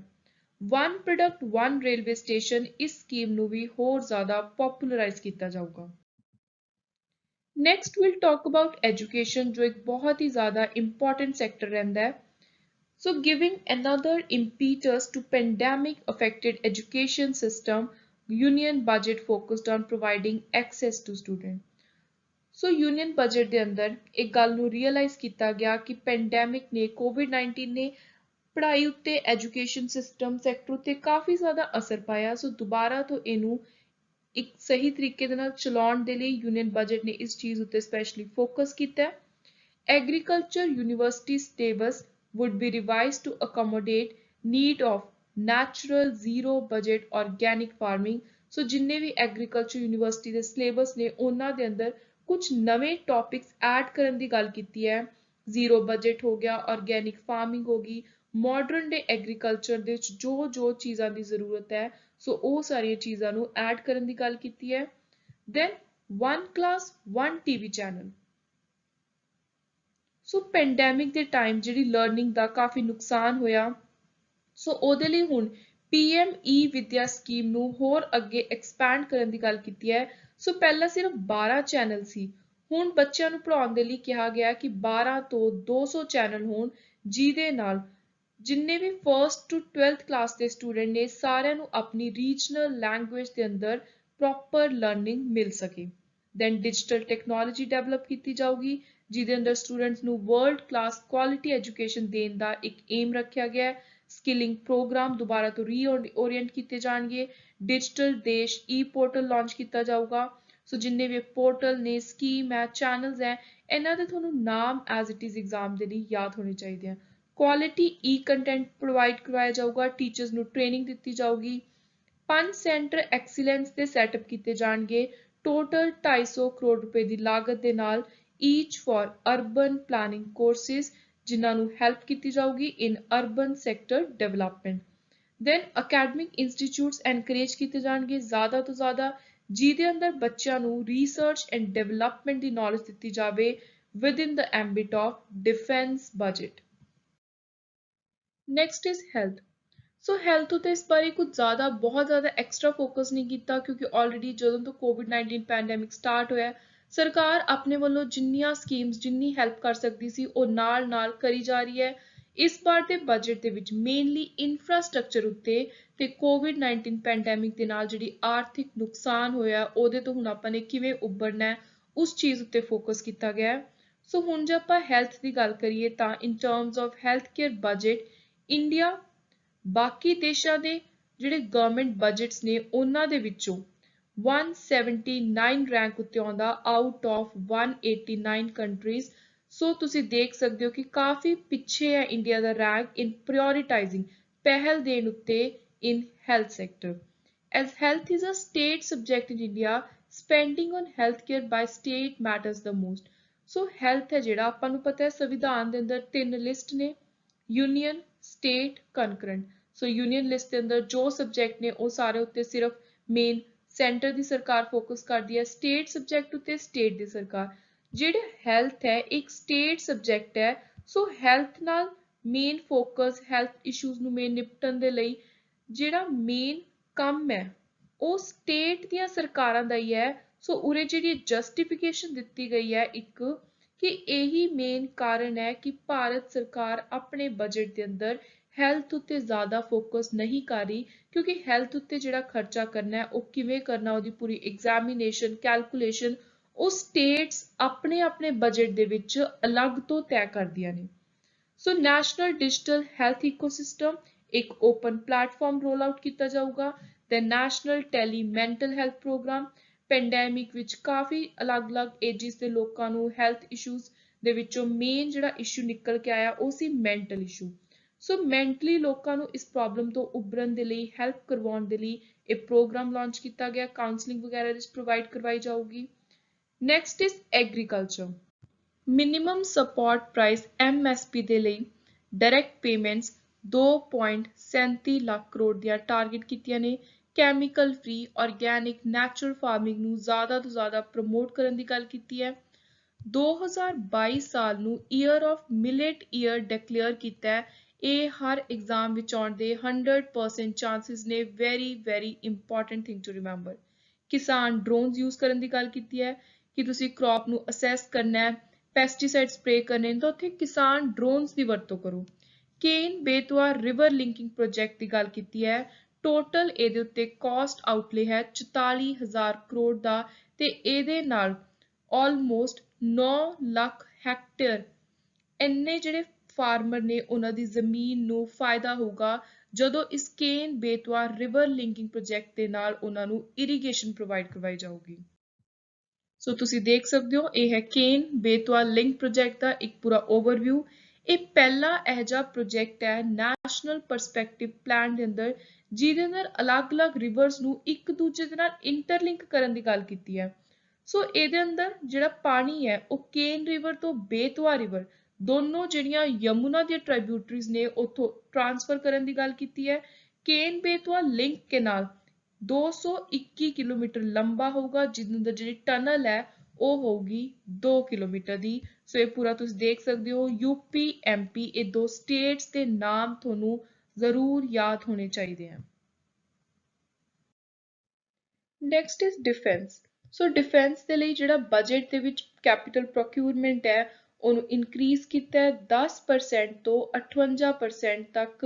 ਆਲਸੋ 58 ਤੋਂ ਵੀ 68% ਤੱਕ ਅੱਗੇ ਇਹਦਾ ਇੱਕ ਟਾਰਗੇਟ ਰੱਖਿਆ ਗਿਆ ਹੈ ਕਿ ਤੁਸੀਂ 58 ਤੋਂ ਲੈ ਕੇ 68% ਦੇ ਵਿੱਚ ਜਿਹੜਾ ਬਜਟ ਹੈ ਉਹਨੂੰ ਐਲੋਕੇਟ ਕਰ ਸਕਦੇ ਹੋ। ਸੋ ਜੇ ਤੁਸੀਂ ਦੇਖੋਗੇ ਅੱਗੇ ਜਦੋਂ ਮੈਂ ਤੁਹਾਨੂੰ ਇੱਕ ਟੇਬਲ ਪ੍ਰੋਵਾਈਡ ਕਰਵਾਉਂਗੀ ਜਿਹਦੇ ਅੰਦਰ ਐਲੋਕੇਸ਼ਨ ਦੱਸੀ ਹੋਈ ਹੈ ਅਲੱਗ-ਅਲੱਗ ਮਿਨਿਸਟਰੀ ਦੀ, ਤਾਂ ਮਿਨਿਸਟਰੀ ਆਫ ਡਿਫੈਂਸ ਦੇ ਲਈ ਤੁਸੀਂ ਦੇਖੋਗੇ ਕਿ ਬਾਕੀ ਸਾਰੇ ਏਰੀਆਜ਼ ਨਾਲੋਂ ਡਬਲ ਤੋਂ ਵੀ ਕਿਤੇ ਜ਼ਿਆਦਾ ਪੈਸਾ ਐਲੋਕੇਟ ਕੀਤਾ ਗਿਆ।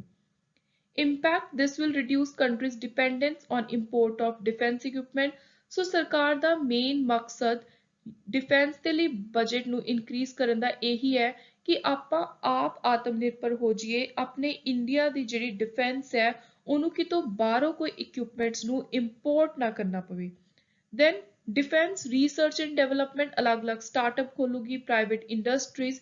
25% ਜਿਹੜਾ ਰਿਸਰਚ ਤੇ ਡਿਵੈਲਪਮੈਂਟ ਬਜਟ ਹੈ ਉਹਨੂੰ ਅਲੱਗ ਰੱਖਿਆ ਗਿਆ ਹੈ ਇਹ ਸਾਰੇ ਕੰਮਾਂ ਦੇ ਲਈ। ਨੈਕਸਟ ਹੈ ਡੈਫਿਸਿਟ ਐਕਸਪੈਂਡੀਚਰ। ਸੋ ਇਹ ਮੈਂ ਤੁਹਾਨੂੰ ਸਟਾਰਟਿੰਗ ਵਿੱਚ ਵੀ ਦੱਸਿਆ ਕਿ ਬਜਟ ਨੇ ਫਿਸਕਲ ਡੈਫਿਸਿਟ ਜੋ ਸਰਕਾਰ ਦੀ ਟੋਟਲ ਐਕਸਪੈਂਡੀਚਰ ਤੋਂ ਟੋਟਲ ਇਨਕਮ ਦਾ ਡਿਫਰੈਂਸ ਹੁੰਦਾ ਹੈ that is 6.4% GDP in 2022-23 ਤੇ ਇਹਨੂੰ ਟਾਰਗੇਟ ਕੀਤਾ ਗਿਆ ਕਿ 2025-26 ਚ ਹੋਊਗਾ 4.5%। ਸੋ ਤੁਸੀਂ ਇਹ ਵਾਲੀ ਫਿਗਰ ਵੀ ਜ਼ਰੂਰ ਯਾਦ ਰੱਖਣੀ ਹੈ।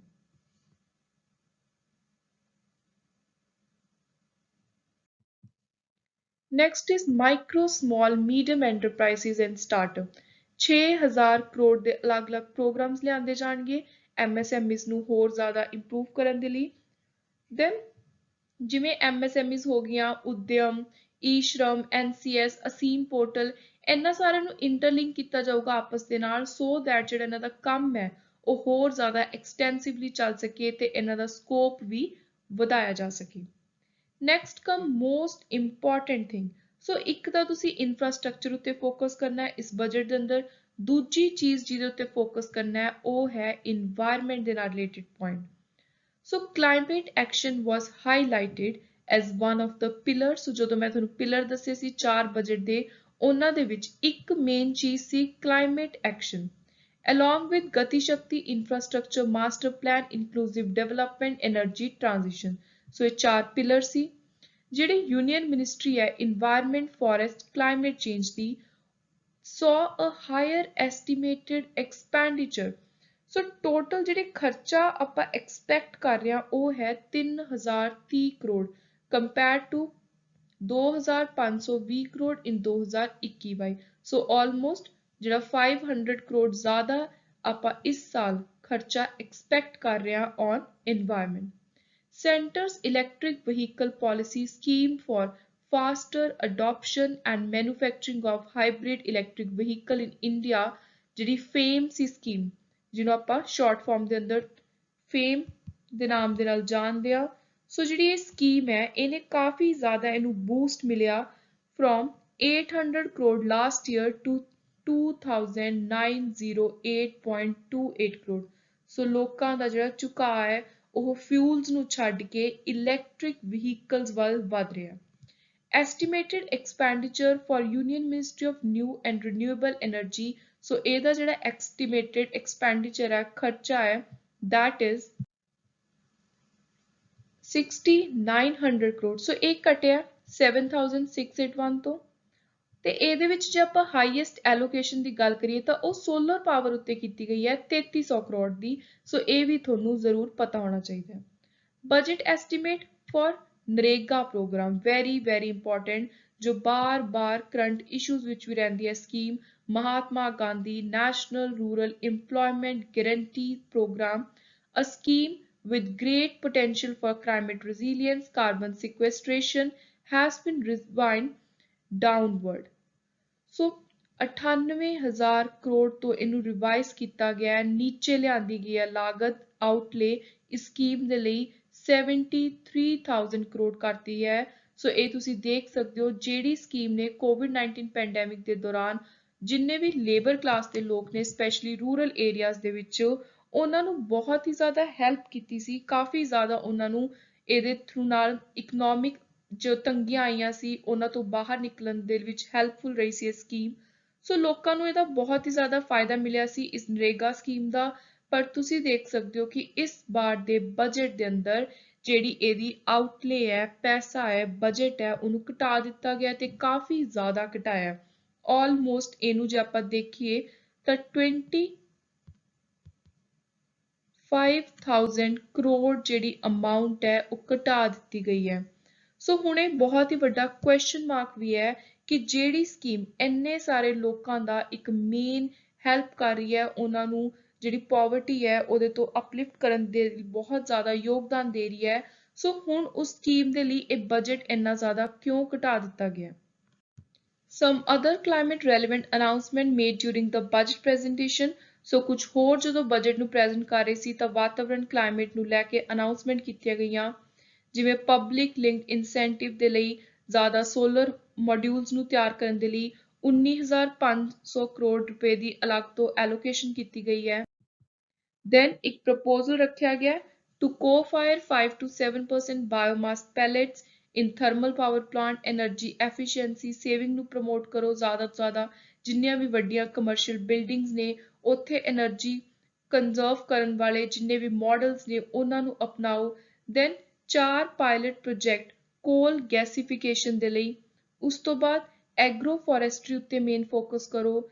ਦੈਨ ਜਿਹੜੇ ਵੀ ਫਾਰਮਰਸ ਕੋਈ SC ਕੈਟੇਗਰੀ ST ਕੈਟੇਗਰੀ ਨੂੰ ਬਿਲੋਂਗ ਕਰਦੇ ਨੇ ਉਹਨਾਂ ਦੀ ਸਪੋਰਟ ਕਰੋ ਸੋ ਦੈਟ ਉਹ ਐਗਰੋ ਫੋਰੈਸਟਰੀ ਨੂੰ ਅਪਣਾ ਸਕਣ।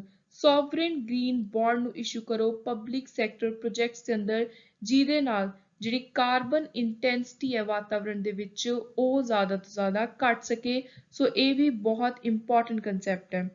ਗ੍ਰੀਨ ਬੌਂਡਸ ਇਹ ਜਿਹੇ ਡੈਟ ਇੰਸਟਰੂਮੈਂਟ ਨੇ, ਇਹ ਜਿਹੀਆਂ ਪ੍ਰੋਸੀਡਿੰਗਸ ਨੇ ਜਿਨ੍ਹਾਂ ਨੂੰ ਸਰਕਾਰ ਇਨਵਾਇਰਨਮੈਂਟ ਫ੍ਰੈਂਡਲੀ ਪ੍ਰੋਜੈਕਟ ਨੂੰ ਫਾਈਨੈਂਸ ਕਰਨ ਦੇ ਲਈ ਹੈਲਪ ਕਰਦੀ ਹੈ। ਸੋ ਗ੍ਰੀਨ ਬੌਂਡਸ ਪਹਿਲੀ ਵਾਰੀ 2007 ਵਿੱਚ ਲਾਂਚ ਹੋਏ ਸੀ। So this is very important thing to remember. Blended finance with the government's share limit to 20% to be promoted for climate action, agriculture, other clean technology.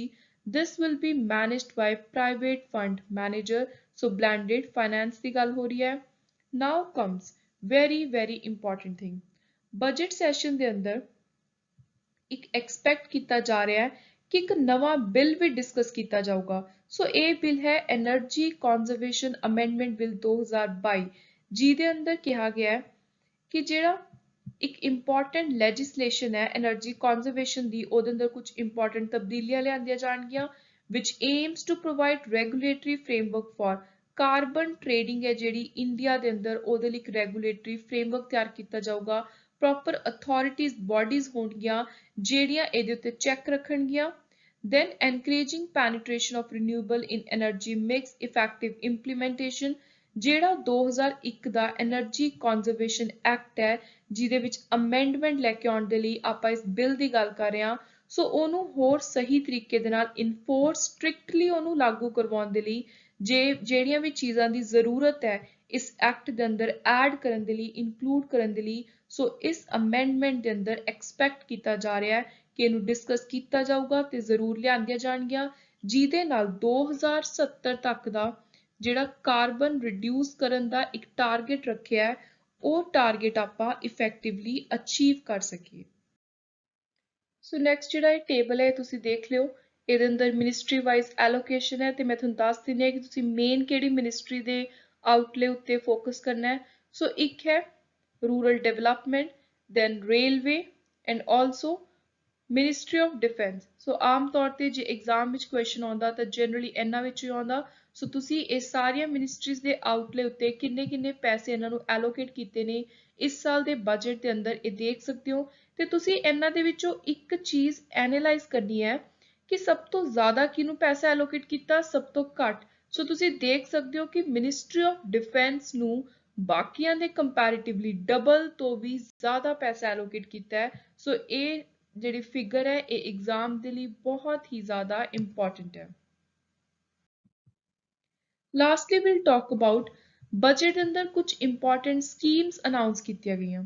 ਸੋ ਇਹ 5 ਸਕੀਮਸ ਨੇ ਜਿਹੜੀਆਂ ਤੁਹਾਨੂੰ ਆਉਣ ਵਾਲੇ ਹਰ ਐਗਜ਼ਾਮ ਦੇ ਵਿੱਚ ਦੇਖਣ ਨੂੰ ਮਿਲ ਸਕਦੀਆਂ ਨੇ। ਇਹਦੇ ਵਿੱਚੋਂ ਪਹਿਲੀ ਸਕੀਮ ਹੈ PM ਦੇਵ ਆਇਨ।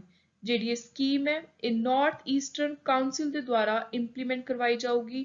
ਟੋਟਲ ਇਸ ਸਕੀਮ ਦੇ ਲਈ 15,000 ਕਰੋੜ ਰੁਪਏ ਐਲੋਕੇਟ ਕੀਤਾ ਹੈ। ਸੋ ਇਹ ਅਮਾਊਂਟ ਵੀ ਬਹੁਤ ਹੀ ਜ਼ਿਆਦਾ ਇੰਪੋਰਟੈਂਟ ਹੈ ਤੇ ਜਿਹੜੀ ਇਨਫਰਾਸਟ੍ਰਕਚਰ ਨਾਲ ਰਿਲੇਟਡ PM ਗਤੀ ਸ਼ਕਤੀ ਯੋਜਨਾ ਹੈ, ਇੱਕ ਸੋਸ਼ਲ ਡਿਵੈਲਪਮੈਂਟ ਪ੍ਰੋਜੈਕਟਸ ਨੇ, ਉਹਨਾਂ ਦਾ ਹੀ ਪਾਰਟ ਹੈ। ਨਾਰਥ ਈਸਟ ਏਰੀਆ ਦੇ ਲਈ ਸਪੈਸ਼ਲੀ ਇੱਕ ਅਲੱਗ ਤੋਂ ਸਕੀਮ ਲੈ ਕੇ ਆਉਣ ਦਾ। ਸੋ ਇਸ ਸਕੀਮ ਦਾ ਤੁਸੀਂ ਨਾਮ ਤੇ ਨਾਲ ਇਹਦੇ ਲਈ ਪੈਸਾ ਕਿੰਨਾ ਐਲੋਕੇਟ ਕੀਤਾ ਹੈ, ਇਹ ਦੋ ਚੀਜ਼ਾਂ ਯਾਦ ਰੱਖਣੀਆਂ ਨੇ। ਨੈਕਸਟ ਹੈ national tele mental health programme. So ਇਹ ਹੈਲਥ ਸੈਕਟਰ ਦੇ ਅੰਦਰ COVID-19 ਪੈਂਡੈਮਿਕ ਤੋਂ ਬਾਹਰ ਨਿਕਲ ਕੇ ਆਉਣ ਦੇ ਲਈ ਲੋਕਾਂ ਨੂੰ ਸਪੈਸ਼ਲੀ ਮੈਂਟਲ ਹੈਲਥ ਇਸ਼ੂਜ਼ ਦੇ ਜਿਹੜੇ ਉਹਨਾਂ ਨੂੰ ਟੈਕਲ ਕਰਵਾਉਣ ਦੇ ਲਈ ਇੱਕ ਨਵੀਂ ਪ੍ਰੋਗਰਾਮ ਲਿਆਂਦਾ ਹੈ। ਇਹਦੇ ਅੰਦਰ ਅਲੱਗ-ਅਲੱਗ ਸੈਂਟਰਸ ਖੋਲੇ ਜਾਣਗੇ। ਸੋ ਜਿਹੜੇ ਸੈਂਟਰਸ ਨੇ ਉਰੇ ਲੋਕਾਂ ਨੂੰ ਕਾਉਂਸਲਿੰਗ ਦਿੱਤੀ ਜਾਊਗੀ, ਪ੍ਰੋਪਰ ਸਾਈਕੈਟ੍ਰਿਕ ਦੀ ਜਿੰਨੀ ਵੀ ਹੈਲਪ ਦੀ ਜ਼ਰੂਰਤ ਹੈ ਉਹ ਪ੍ਰੋਵਾਈਡ ਕਰਵਾਈ ਜਾਊਗੀ। So the programme would consist of a network of 23 tele mental health excellence centre. So ਜਿਹੜਾ 23 ਨੰਬਰ ਹੈ ਇਹ ਤੁਹਾਨੂੰ ਜ਼ਰੂਰ ਪਤਾ ਹੋਣਾ ਚਾਹੀਦਾ ਹੈ ਕਿ ਕੁੱਲ ਕਿੰਨੇ ਸੈਂਟਰਸ ਹੋਣਗੇ। with NIMHANS serving as the nodal center, International Institute of Information Technology IIT Bangalore providing technology assistant। ਸੋ ਤੁਹਾਨੂੰ ਐਗਜ਼ਾਮ ਵਿੱਚ ਇਹ ਵੀ ਕੁਐਸਚਨ ਬਣ ਕੇ ਆ ਸਕਦਾ ਹੈ ਕਿ ਇਸ ਪ੍ਰੋਗਰਾਮ ਦੇ ਅੰਦਰ ਮੇਨ ਟੈਕਨੋਲੋਜੀ ਅਸਿਸਟੈਂਸ ਕਿਹੜੀ IIT ਪ੍ਰੋਵਾਈਡ ਕਰਵਾ ਰਹੀ ਹੈ। So you must remember it is IIT Bangalore। Next ਹੈ Saksham Anganwadi. Saksham Anganwadi ministry of women and child development ਇਹਦੇ ਅੰਦਰ ਇੱਕ ਨਾਲ ਮਿਲ ਕੇ ਜਿਹੜੀ ਸਕੀਮ ਕੰਮ ਕਰਦੀ ਹੈ ਇਹ ਹੋਰ ਅੱਗੇ 2 ਲੱਖ ਆਂਗਨਵਾੜੀਜ਼ ਨੂੰ ਆਪਣੀ ਸਪੋਰਟ ਐਕਸਟੈਂਡ ਕਰੂਗੀ। ਸੋ ਇਹ ਹੈ ਆਂਗਨਵਾੜੀ ਨੂੰ ਹੋਰ ਜ਼ਿਆਦਾ ਸਟਰੋਂਗ ਸક્ષਮ ਬਣਾਉਣ ਦੇ ਲਈ ਸਕੀਮ ਲਾਂਚ ਕੀਤੀ ਹੈ। ਵਾਈਬ੍ਰੈਂਟ ਵਿਲੇਜ ਪ੍ਰੋਗਰਾਮ, ਇਹਦੇ ਅੰਦਰ ਮੇਨਲੀ ਜਿਹੜੇ ਨਾਰਥ ਬਾਰਡਰ ਵਾਲੇ ਪਿੰਡ ਨੇ ਉਹਨਾਂ ਨੂੰ ਇਨਕਲੂਡ ਕੀਤਾ ਗਿਆ ਹੈ। ਸੋ ਉੱਥੇ ਡਾਇਰੈਕਟਲੀ ਇੱਕ ਤਾਂ ਰੋਡ ਕਨੈਕਟੀਵਿਟੀ ਨੂੰ ਹੋਰ ਸਟਰੋਂਗ ਕਰਨਾ, ਇੰਫਰਾਸਟ੍ਰਕਚਰ ਦੇ ਉੱਤੇ ਫੋਕਸ ਕਰਨਾ ਹੈ, ਹਾਊਸਿੰਗ, ਟੂਰਿਜ਼ਮ ਸੈਂਟਰ, ਬਾਕੀ ਉੱਥੇ ਦੂਰਦਰਸ਼ਨ ਤੇ ਹੋਰ ਜਿੰਨੇ ਵੀ ਐਜੂਕੇਸ਼ਨਲ ਚੈਨਲਸ ਨੇ ਜਿਨ੍ਹਾਂ ਦੇ ਥਰੂ ਸਰਕਾਰ ਈ ਲਰਨਿੰਗ ਪ੍ਰੋਵਾਈਡ ਕਰਵਾ ਰਹੀ ਹੈ ਸਪੈਸ਼ਲੀ ਡਿਊ ਟੂ ਕੋਵਿਡ-19 ਪੈਂਡੈਮਿਕ। ਸੋ ਉਹ ਸਾਰੀਆਂ ਚੀਜ਼ਾਂ ਨੂੰ ਪ੍ਰੋਪਰ ਉੱਥੇ ਤੱਕ ਪਹੁੰਚਾਉਣਾ ਇਸ ਮੇਨ ਪ੍ਰੋਗਰਾਮ ਦਾ ਮਕਸਦ ਹੈ। ਸੋ ਤੁਸੀਂ ਯਾਦ ਰੱਖਣਾ ਹੈ ਵਾਈਬ੍ਰੈਂਟ ਵਿਲੇਜ ਪ੍ਰੋਗਰਾਮ ਕਿਹਨੂੰ ਟਾਰਗੇਟ ਕਰ ਰਹੀ ਹੈ? Villages in the northern area specially on the border side. Last is Parvatmala. Parvatmala project implement ਕੀਤੀ ਜਾਊਗੀ ਹਿਮਾਚਲ ਪ੍ਰਦੇਸ਼, ਉੱਤਰਾਖੰਡ, ਜੰਮੂ ਤੇ ਨਾਰਥ ਈਸਟ। ਇਹਦੇ ਨਾਲ ਜਿੰਨੇ ਵੀ ਪਹਾੜੀ ਹਿਲੀ ਏਰੀਆਜ਼ ਨੇ ਉੱਥੇ ਇੰਫਰਾਸਟ੍ਰਕਚਰ ਨੂੰ ਸਟਰੋਂਗ ਕਰਨ ਦੀ ਗੱਲ ਕੀਤੀ ਜਾ ਰਹੀ ਹੈ। ਮਾਡਰਨ ਟਰਾਂਸਪੋਰਟੇਸ਼ਨ ਕ੍ਰੀਏਟ ਕੀਤਾ ਜਾਊਗਾ, connectivity infrastructure in the hills as well as make villages on our borders more alive. So ਤੁਸੀਂ ਦੇਖ ਸਕਦੇ ਹੋ ਕਿ ਆਲਮੋਸਟ ਜ਼ਿਆਦਾਤਰ ਜਿਹੜੀ ਬਜਟ ਦੇ ਵਿੱਚੋਂ ਗੱਲਾਂ ਹੋ ਰਹੀਆਂ ਨੇ ਜਾਂ ਜੇ ਆਪਾਂ ਸਕੀਮਸ ਦੀ ਵੀ ਗੱਲ ਕਰੀਏ ਤਾਂ ਤੁਸੀਂ ਇੰਫਰਾਸਟ੍ਰਕਚਰ ਵਰਡ ਬਾਰ-ਬਾਰ ਦੇਖ ਰਹੇ ਹੋ ਕਿਉਂਕਿ ਇੰਫਰਾਸਟ੍ਰਕਚਰ ਹੀ ਮੇਨ ਹਾਈਲਾਈਟ ਹੈ ਇਸ ਸਾਲ ਦੇ ਬਜਟ ਦਾ। ਸੋ ਇਸੇ ਲਈ ਜਿਹੜੀਆਂ ਸਕੀਮਸ ਵੀ ਜ਼ਿਆਦਾਤਰ ਨਿਕਲ ਕੇ ਆ ਰਹੀਆਂ ਨੇ ਜਾਂ ਪੈਸਿਆਂ ਦੀ ਐਲੋਕੇਸ਼ਨ ਹੈ ਉਹ ਸਾਰੀ ਕਿਤੇ ਨਾ ਕਿਤੇ ਇੰਫਰਾਸਟ੍ਰਕਚਰ ਨੂੰ ਹੀ ਸਟਰੋਂਗ ਕਰਨ ਦੇ ਲਈ ਲਿਆਂਦੀ ਗਈ ਹੈ। So you must remember the main highlight of this year's union budget is to make India's infrastructure a world-class modern infrastructure. So this was all about our today's lecture. I hope you liked the video. Please do subscribe to my channel. Keep supporting. Thank you and good luck. Hello everyone, welcome to Victor's Knowledge. This is Chinu Sharma and today in this lecture we are going to take up a very important topic ਜਿਹੜਾ ਹਰ exam ਦੇ ਲਈ ਬਹੁਤ ਜ਼ਰੂਰੀ ਹੈ ਤੇ ਜਿੰਨੇ ਵੀ ਆਉਣ ਵਾਲੇ ਐਗਜ਼ਾਮ ਨੇ ਫੈਬਰੂਰੀ, ਮਾਰਚ, ਅਪ੍ਰੈਲ ਦੇ ਵਿੱਚ ਜਾਂ ਫਿਰ ਅਪਕਮਿੰਗ ਜੋ ਵੀ ਐਗਜ਼ਾਮਸ ਹੋਣੇ ਨੇ ਇਸ ਸਾਲ ਹਰ ਐਗਜ਼ਾਮ ਦੇ ਵਿੱਚ 3 ਤੋਂ 4 ਨੰਬਰ ਤੁਹਾਡੇ ਇਸੇ ਟੌਪਿਕ ਦੇ ਵਿੱਚ ਆਉਣੇ ਨੇ। ਇਕਨੋਮਿਕ ਸਰਵੇ ਹੋ ਗਿਆ ਲੇਟੈਸਟ ਜਾਂ ਫਿਰ ਬਜਟ ਹੋ ਗਿਆ। ਸੋ ਅੱਜ ਦੇ ਇਸ ਲੈਕਚਰ ਦੇ ਅੰਦਰ ਆਪਾਂ ਲੇਟੈਸਟ 2021-22 ਦਾ ਇਕਨੋਮਿਕ ਸਰਵੇ ਪੂਰੀ ਡੀਟੇਲ ਵਿੱਚ ਦੇਖਾਂਗੇ।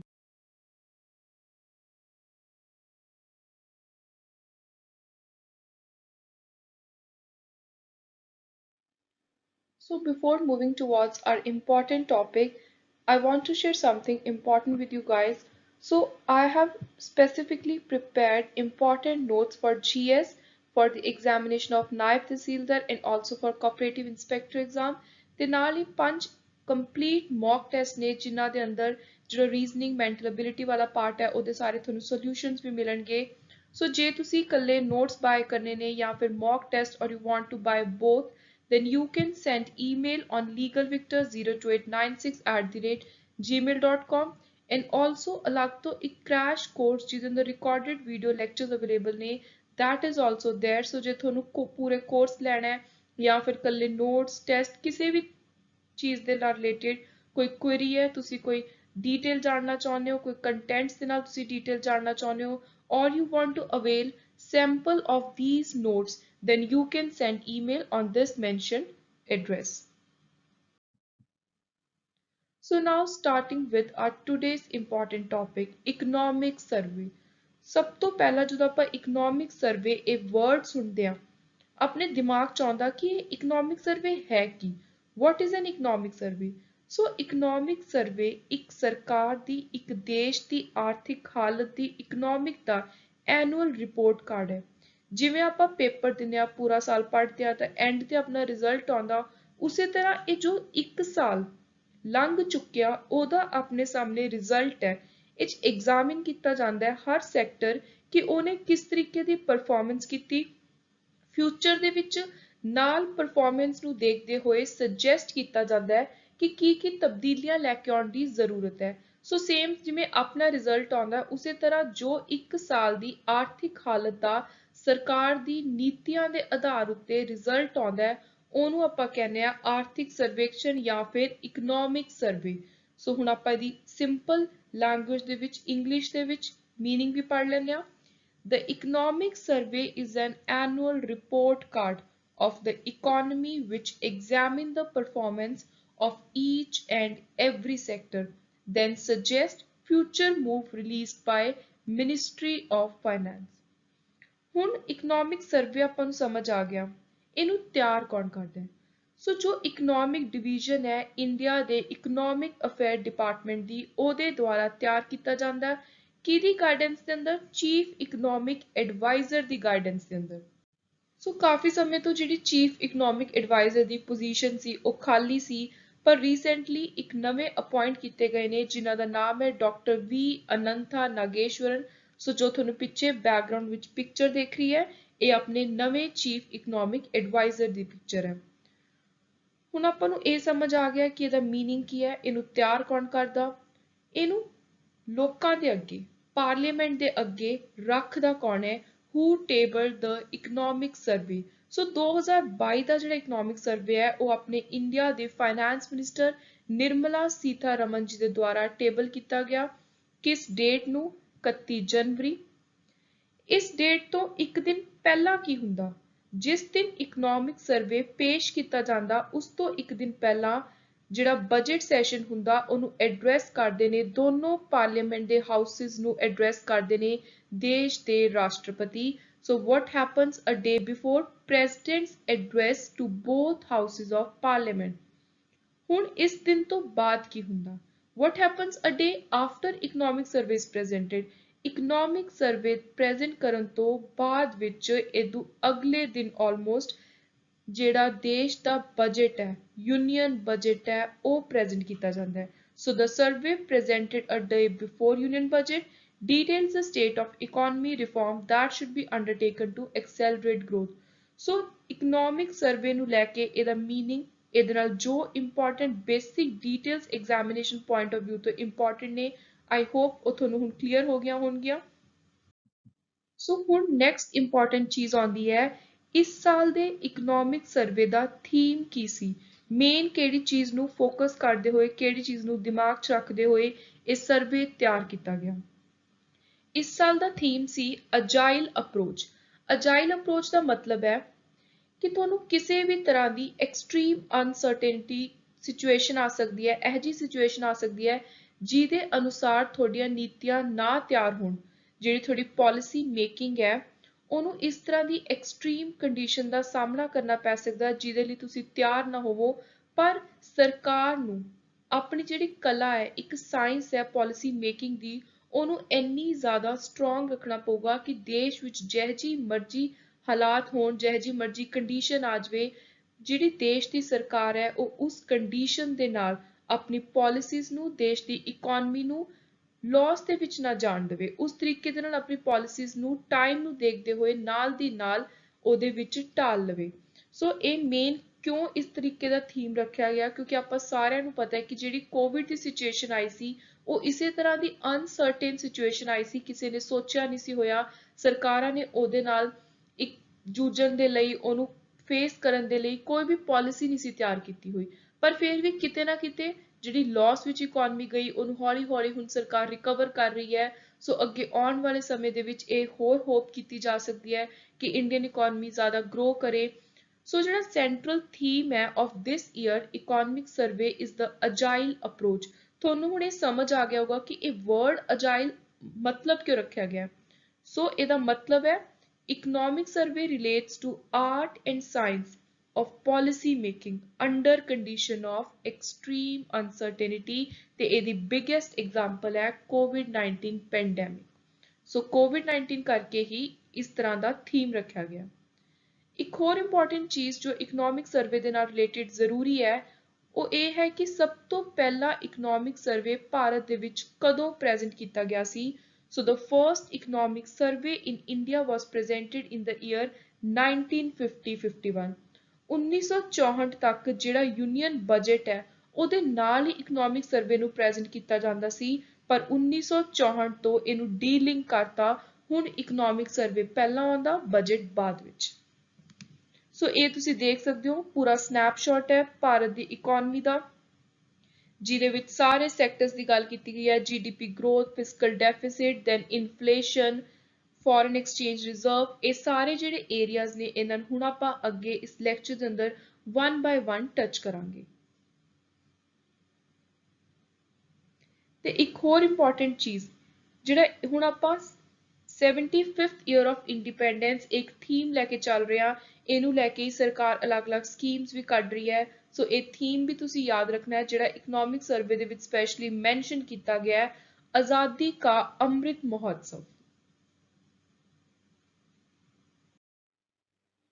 ਸੋ first is state of economy. ਦੇਸ਼ ਦੀ ਆਰਥਿਕ ਹਾਲਤ ਕਿਸ ਤਰ੍ਹਾਂ ਦੀ ਹੈ, ਸਟੇਟ ਕੀ ਸੀ, ਜੀਡੀਪੀ ਗਰੋਥ ਕਿੰਨੀ ਹੋਈ।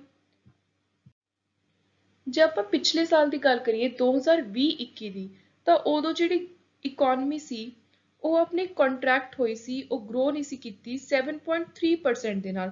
ਪਰ ਹੁਣ ਇਹ ਮੰਨਿਆ ਜਾ ਰਿਹਾ ਹੈ ਕਿ ਜਿਹੜੀ ਇੰਡੀਅਨ ਇਕੋਨਮੀ ਹੈ, ਐਸਟੀਮੇਟ ਕੀਤਾ ਜਾ ਰਿਹਾ ਹੈ ਕਿ ਉਹ ਗਰੋ ਕਰੂਗੀ ਬਾਏ 9.2% ਇਨ ਰੀਅਲ ਟਰਮ। ਜਿਹੜੇ ਇਹ ਇੰਪੋਰਟੈਂਟ ਪਰਸੈਂਟੇਜ ਹੈ ਜੀਡੀਪੀ ਗਰੋਥ ਦੀ ਐਸਟੀਮੇਸ਼ਨ ਦੀ, ਇਹ ਐਗਜ਼ਾਮ ਵਿੱਚ ਇਸੇ ਤਰ੍ਹਾਂ ਡਾਇਰੈਕਟਲੀ ਆਉਣ ਦੇ ਚਾਂਸਿਸ ਨੇ। So this is very very important. ਤੇ ਜੇ ਆਪਾਂ ਇਸ ਤੋਂ ਇੱਕ ਹੋਰ ਅੱਗੇ ਵਾਲੇ ਸਾਲ ਦੀ ਕਰੀਏ 2022-23, ਤਾਂ ਉਹਦੇ ਵਿੱਚ ਜਿਹੜੀ ਜੀਡੀਪੀ ਗਰੋਥ ਹੈ ਉਹਨੂੰ ਪ੍ਰੋਜੈਕਟ ਕੀਤਾ ਜਾ ਰਿਹਾ ਹੈ ਕਿ 8 ਤੋਂ 8.5% ਤੱਕ ਗਰੋ ਕਰੂ। Projection comparable with World Bank and Asian Development Bank's latest forecast of real GDP growth rate of 8.7%, 7.5 respectively। ਜੇ ਆਪਾਂ World Bank ਤੇ Asian Development Bank ਦੀ ਗੱਲ ਕਰੀਏ ਤਾਂ ਉਹਨਾਂ ਦਾ ਮੰਨਣਾ ਹੈ ਵੀ ਆਉਣ ਵਾਲੇ ਇੱਕ ਸਾਲ ਦੇ ਅੰਦਰ ਭਾਰਤ ਦੀ ਜਿਹੜੀ GDP ਹੈ ਵਰਲਡ ਬੈਂਕ ਦੇ ਮੁਤਾਬਿਕ 8.7% ਗਰੋ ਕਰੂ, ADB ਦੇ ਮੁਤਾਬਿਕ 7.5%। ਸੋ ਇਹ ਜਿਹੜੀ ਪਰਸੈਂਟੇਜ ਹੈ ਇਹ ਵੀ ਤੁਹਾਨੂੰ ਐਗਜ਼ਾਮ ਵਿੱਚ ਪੁੱਛਿਆ ਜਾ ਸਕਦੀਆਂ ਨੇ। ਨੈਕਸਟ, IMF ਨੇ ਲੇਟੈਸਟ ਇੱਕ ਵਰਲਡ ਇਕਨੋਮਿਕ ਆਊਟਲੁੱਕ ਪ੍ਰੋਜੈਕਸ਼ਨਸ ਕੱਢੀਆਂ ਨੇ, ਜਿਹਦੇ ਅਨੁਸਾਰ ਇੰਡੀਆ ਦੀ ਜਿਹੜੀ ਰੀਅਲ GDP ਹੈ ਉਹ 9% 2021-22 ਐਂਡ 23-23, 7.1% 2023-24।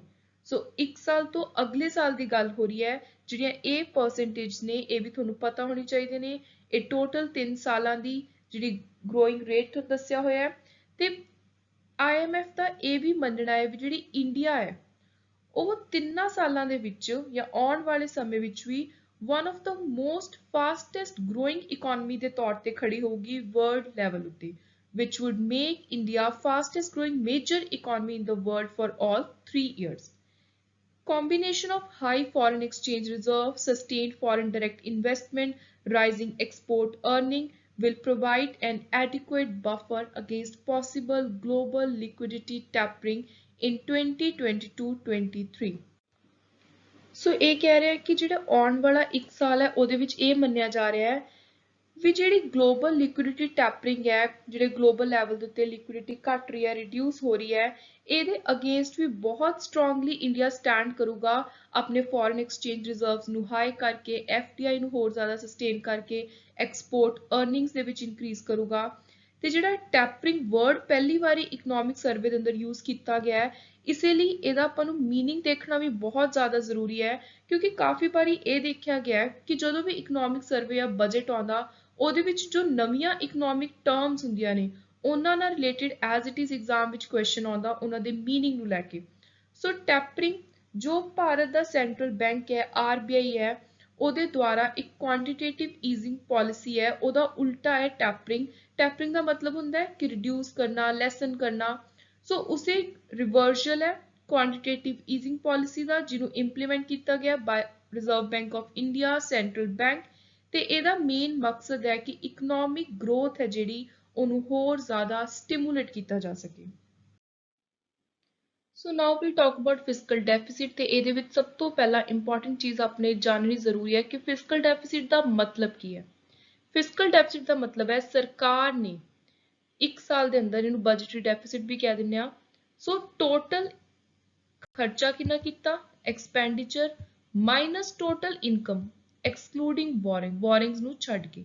ਸੋ ਸਰਕਾਰ ਦਾ ਜੇ ਖਰਚਾ ਜ਼ਿਆਦਾ ਹੋ ਗਿਆ, ਇਨਕਮ ਘੱਟ ਹੋਈ ਹੈ, ਤਾਂ ਇਹਦੇ ਵਿੱਚ ਆਪਣੇ ਇੱਕ ਨੈਗੇਟਿਵ ਚੀਜ਼ ਹੁੰਦੀ ਹੈ। ਪਰ ਜੇ ਇਨਕਮ ਜ਼ਿਆਦਾ ਹੋਈ ਹੈ, ਖਰਚਾ ਘੱਟ ਹੋਇਆ, ਤਾਂ ਇੱਕ ਪੋਜ਼ਿਟਿਵ ਚੀਜ਼ ਹੈ ਆਪਣੀ ਆਰਥਿਕ ਹਾਲਤ ਲਈ। ਸੋ ਇਹ ਤਾਂ ਹੈ ਸਿੰਪਲ ਜਿਹਾ ਮਤਲਬ। ਤੇ ਜੇ ਆਪਾਂ ਬਜਟ ਐਸਟੀਮੇਟ ਦੀ ਗੱਲ ਕਰੀਏ 2021-22 ਦਾ, ਤਾਂ ਫਿਸਕਲ ਡੈਫਿਸਿਟ ਰਿਹਾ GDP ਦੇ ਅਨੁਸਾਰ 6.8%। very इंपॉर्टेंट आने वाले सारे एग्जाम के लिए ये जी फिगर है परसेंटेज है ये आने के 100% चांस ने। जे हुण आपां होर फिजिकल डेवलपमेंट की गल करिए तो जिहड़ी सस्टेन्ड रेवन्यू कलैक्शन हुई है तो जिन्ना टारगेट सी एक्सपेंडिचर पॉलिसी का जिहदे नाल फिजिकल डेफिसिट आया है तो वह रहा है 46.2%। रेवन्यू रिसीव की गल करिए सेंट्रल गवर्नमेंट तो वो ऊपर गए ने 67.2%। Then if we have to talk about ते एक्सपैक्ट कितना किया गया सी एक्सपैक्ट हुई सी ग्रोथ 9.6%। सो ये जी एक्सपैक्टेड फिगर है ये भी तुसी याद रखनी है। ग्रॉस टैक्स रेवन्यू इन्हें रजिस्टर की है growth of over 50%। Very important जी परफॉर्मेंस अपन दिख रही है फिजिकल के रिलेटेड ये प्री पेंडेमिक लैवल के नालों भी ज़्यादा स्ट्रोंग है। ਜਿਹੜੇ टैक्स रेवन्यू है वो रिसीव बजट का पार्ट होंगे ने ਜਿਹੜੇ ਬਾਅਦ ਵਿੱਚ अपने यूनियन जो अपनी एनुअल फाइनैंशियल स्टेटमेंट आती है ਉਹਦੇ ਵਿੱਚ ਆਪਾਂ ਦੇਖਦੇ ਹਾਂ। ਸੋ ਇਹਦੀ ਡੀਟੇਲ ਆਪਾਂ ਉਧਰ ਕਵਰ ਕਰਾਂਗੇ। ਸੋ ਉਰੇ ਤੁਸੀਂ ਸਿਰਫ ਇੱਕ ਚੀਜ਼ ਸਮਝੋ ਕਿ ਜਿਹੜੇ ਗ੍ਰੋਸ ਟੈਕਸ ਰੈਵਨਿਊ ਹੈ ਜਿਹੜੇ ਰਿਸੀਵਡ ਬਜਟ ਦਾ ਪਾਰਟ ਹੈ ਇਨਕਮ ਬਜਟ ਦਾ ਪਾਰਟ ਹੈ ਬੇਸਿਕਲੀ ਉਹਦੇ ਵਿੱਚ ਗਰੋਥ ਹੋਈ ਹੈ ਓਵਰ 50%। ਨੈਕਸਟ ਆਪਾਂ ਗੱਲ ਕਰਾਂਗੇ ਕੈਪੀਟਲ ਐਕਸਪੈਂਡੀਚਰ ਦੀ। ਸੋ ਇਹੋ ਜਿਹੀਆਂ ਚੀਜ਼ਾਂ ਜਿੱਥੇ ਸਰਕਾਰ ਨੂੰ ਇੱਕ ਤਰੀਕੇ ਦੇ ਨਾਲ इकोनॉमी ਨੂੰ ਸਹੀ ਤਰੀਕੇ ਨਾਲ ਚਲਾਉਣ ਦੇ ਲਈ ਖਰਚਾ ਜ਼ਰੂਰੀ ਕਰਨਾ ਪੈਂਦਾ ਹੈ ਜਿਵੇਂ ਇਨਫਰਾਸਟ੍ਰਕਚਰ ਹੋ ਗਿਆ। ਸੋ ਇਹਦੇ ਉੱਤੇ ਜ਼ਿਆਦਾ ਸਰਕਾਰ ਨੇ ਖਰਚਾ ਕੀਤਾ ਕੈਪੀਟਲ ਐਕਸਪੈਂਡੀਚਰ ਪਰ ਕਿਤੇ ਨਾ ਕਿਤੇ ਇਹਦਾ ਫਾਇਦਾ ਲੌਂਗ ਰਨ ਦੇ ਵਿੱਚ ਸਰਕਾਰ ਨੂੰ ਮਿਲਣਾ ਹੁੰਦਾ। ਸੋ ਇਹ ਜਿਹੜਾ ਖਰਚਾ ਹੈ ਇਹ ਜ਼ਰੂਰੀ ਵੀ ਹੁੰਦਾ। ਇਹ ਗਰੋ ਕੀਤਾ 13.5% ਦੇ ਨਾਲ ਤੇ ਮੇਨ ਫੋਕਸ ਰਿਹਾ ਇਨਫਰਾਸਟ੍ਰਕਚਰ ਇੰਟੈਂਸਿਵ ਸੈਕਟਰ ਉੱਤੇ। ਜਦੋਂ कोविड-19 ਪੈਂਡੈਮਿਕ ਆਇਆ ਤਾਂ ਸਰਕਾਰ ਦੇ ਉੱਤੇ ਬਹੁਤ ਜ਼ਿਆਦਾ ਕਰਜ਼ਾ ਚੜ ਗਿਆ ਕਿਉਂਕਿ ਜਿਹੜੀ ਦੇਸ਼ ਦੀ ਆਰਥਿਕ ਹਾਲਤ ਬਿਲਕੁਲ ਠੀਕ ਨਹੀਂ ਸੀ। ਸੋ ਬੋਰੋਇੰਗਸ ਵੱਧ ਗਈਆਂ ਸੈਂਟਰਲ ਗਵਰਨਮੈਂਟ ਦੀਆਂ। ਜਿਹੜਾ ਡੈਟ ਸੀ ਉਹ 49.1% ਜੀਡੀਪੀ ਤੋਂ 59.3% ਇਨਕਰੀਜ਼ ਹੋ ਗਿਆ। ਪਰ ਇਹ ਮੰਨਿਆ ਜਾ ਰਿਹਾ ਕਿ ਆਉਣ ਵਾਲੇ ਟਾਈਮ ਦੇ ਵਿੱਚ ਸਰਕਾਰ ਜਲਦੀ ਇਸ ਚੀਜ਼ ਨੂੰ ਰਿਕਵਰ ਕਰ ਲੂਗੀ and is expected to follow a declining trajectory with the recovery of economy। ਉਸ ਤੋਂ ਬਾਅਦ ਜਿਹੜੀਆਂ ਸਰਕਾਰ ਦੀਆਂ ਟੈਕਸ ਰੈਵਨਿਊ ਜਾਂ ਹੋਰ ਨੀਤੀਆਂ ਸੀ ਸਰਕਾਰ ਦੀਆਂ ਉਹਨਾਂ ਨੇ ਫਿਸਕਲ ਪਾਲਿਸੀ ਨੂੰ ਬਹੁਤ ਸਟਰੋਂਗ ਕੀਤਾ। ਇੱਕ ਸਰਕਾਰ ਨੇ ਸਟ੍ਰੈਸ ਚੋਂ ਨਿਕਲਣ ਲਈ ਸਪੈਸ਼ਲੀ ਕੋਵਿਡ-19 ਪੈਂਡੈਮਿਕ ਦੇ ਲਾਸਿਸ ਚੋਂ ਨਿਕਲਣ ਦੇ ਲਈ ਸਟਰੋਂਗ ਪਾਲਿਸੀਜ਼ ਅੱਗੇ ਰੱਖੀਆਂ। stressing the need to continue the focus on capital expenditure, it has indicated that the government is on course to achieve fiscal deficit target of 6.8% of GDP on current year। ਸੋ ਜਿਹੜਾ ਸਰਕਾਰ ਦਾ ਇੱਕ target ਹੈ ਉਹਨੂੰ ਜਲਦੀ achieve ਕਰੂਗੀ ਸਰਕਾਰ ਤੇ ਨਾਲ ਹੀ ਮੇਨ ਫੋਕਸ ਰੱਖੂਗੀ ਕਿ ਉਹ ਕੈਪੀਟਲ ਐਕਸਪੈਂਡੀਚਰ ਜਿਹੜਾ ਜ਼ਰੂਰੀ ਖਰਚਾ ਹੈ ਸਰਕਾਰ ਨੂੰ ਜਿਹਦਾ ਉਹਨੂੰ ਇਨ ਰਿਟਰਨ ਫਾਇਦਾ ਵੀ ਮਿਲਦਾ ਉਹਦੇ ਉੱਤੇ ਸਟ੍ਰੈਸ ਕਰੇ। Next is external sector foreign reserves ਦੀ ਆਪਾਂ ਅੱਜ ਗੱਲ ਕਰਾਂਗੇ ਕਿ ਬਾਹਰੋਂ ਕਿੰਨਾ ਪੈਸਾ ਆਇਆ ਕਿੰਨੀ ਐਕਸਚੇਂਜ ਹੋਈ। ਸੋ ਜੇ ਆਪਾਂ ਯੂਐਸ ਡਾਲਰ ਬਿਲੀਅਨਸ ਦੇ ਵਿੱਚ ਗੱਲ ਕਰੀਏ ਤਾਂ ਸਾਲ ਖਤਮ ਹੋਣ ਤੱਕ 31 ਦਸੰਬਰ 2021 ਤੱਕ 633.6 ਯੂਐਸ ਡਾਲਰ ਬਿਲੀਅਨ ਪੈਸਾ ਆਇਆ as forex reserve. very important figure to remember। ਸੋ ਜੇ ਆਪਾਂ ਪਿਛਲੇ ਸਾਲਾਂ ਦੇ ਨਾਲ ਕੰਪੇਅਰ ਵੀ ਕਰੀਏ ਤਾਂ ਤੁਸੀਂ ਦੇਖ ਸਕਦੇ ਹੋ ਕਿ ਕਿੰਨਾ ਹਾਈ ਜੰਪ ਆਇਆ ਤੇ ਇਹਦੇ ਵਿੱਚ ਇੱਕ ਮੇਨ ਚੀਜ਼ ਹੈ ਜਿਹਨੇ ਬਹੁਤ ਇੰਪੋਰਟੈਂਟ ਰੋਲ ਪਲੇ ਕੀਤਾ ਉਹ ਸੀ ਆਪਣੀ ਇੰਡੀਆ ਦੀ ਖੁਦ ਦੀ ਤਿਆਰ ਕੀਤੀ ਹੋਈ ਵੈਕਸੀਨ। ਸੋ ਐਕਸਟਰਨਲ ਸੈਕਟਰ ਦੀ ਜੇ ਗੱਲ ਕਰੀਏ ਤਾਂ ਬਹੁਤ ਸਟਰੋਂਗਲੀ ਇੰਡੀਆ ਨੇ ਪ੍ਰੀ ਕੋਵਿਡ ਲੈਵਲਸ ਨੂੰ ਵੀ ਸਰਪਾਸ ਕੀਤਾ ਇਸ ਕਰੰਟ ਫਾਈਨੈਂਸ਼ੀਅਲ ਈਅਰ ਦੇ ਵਿੱਚ ਪਰਫਾਰਮ ਕੀਤਾ strongly. India's merchandise export import rebounded strongly.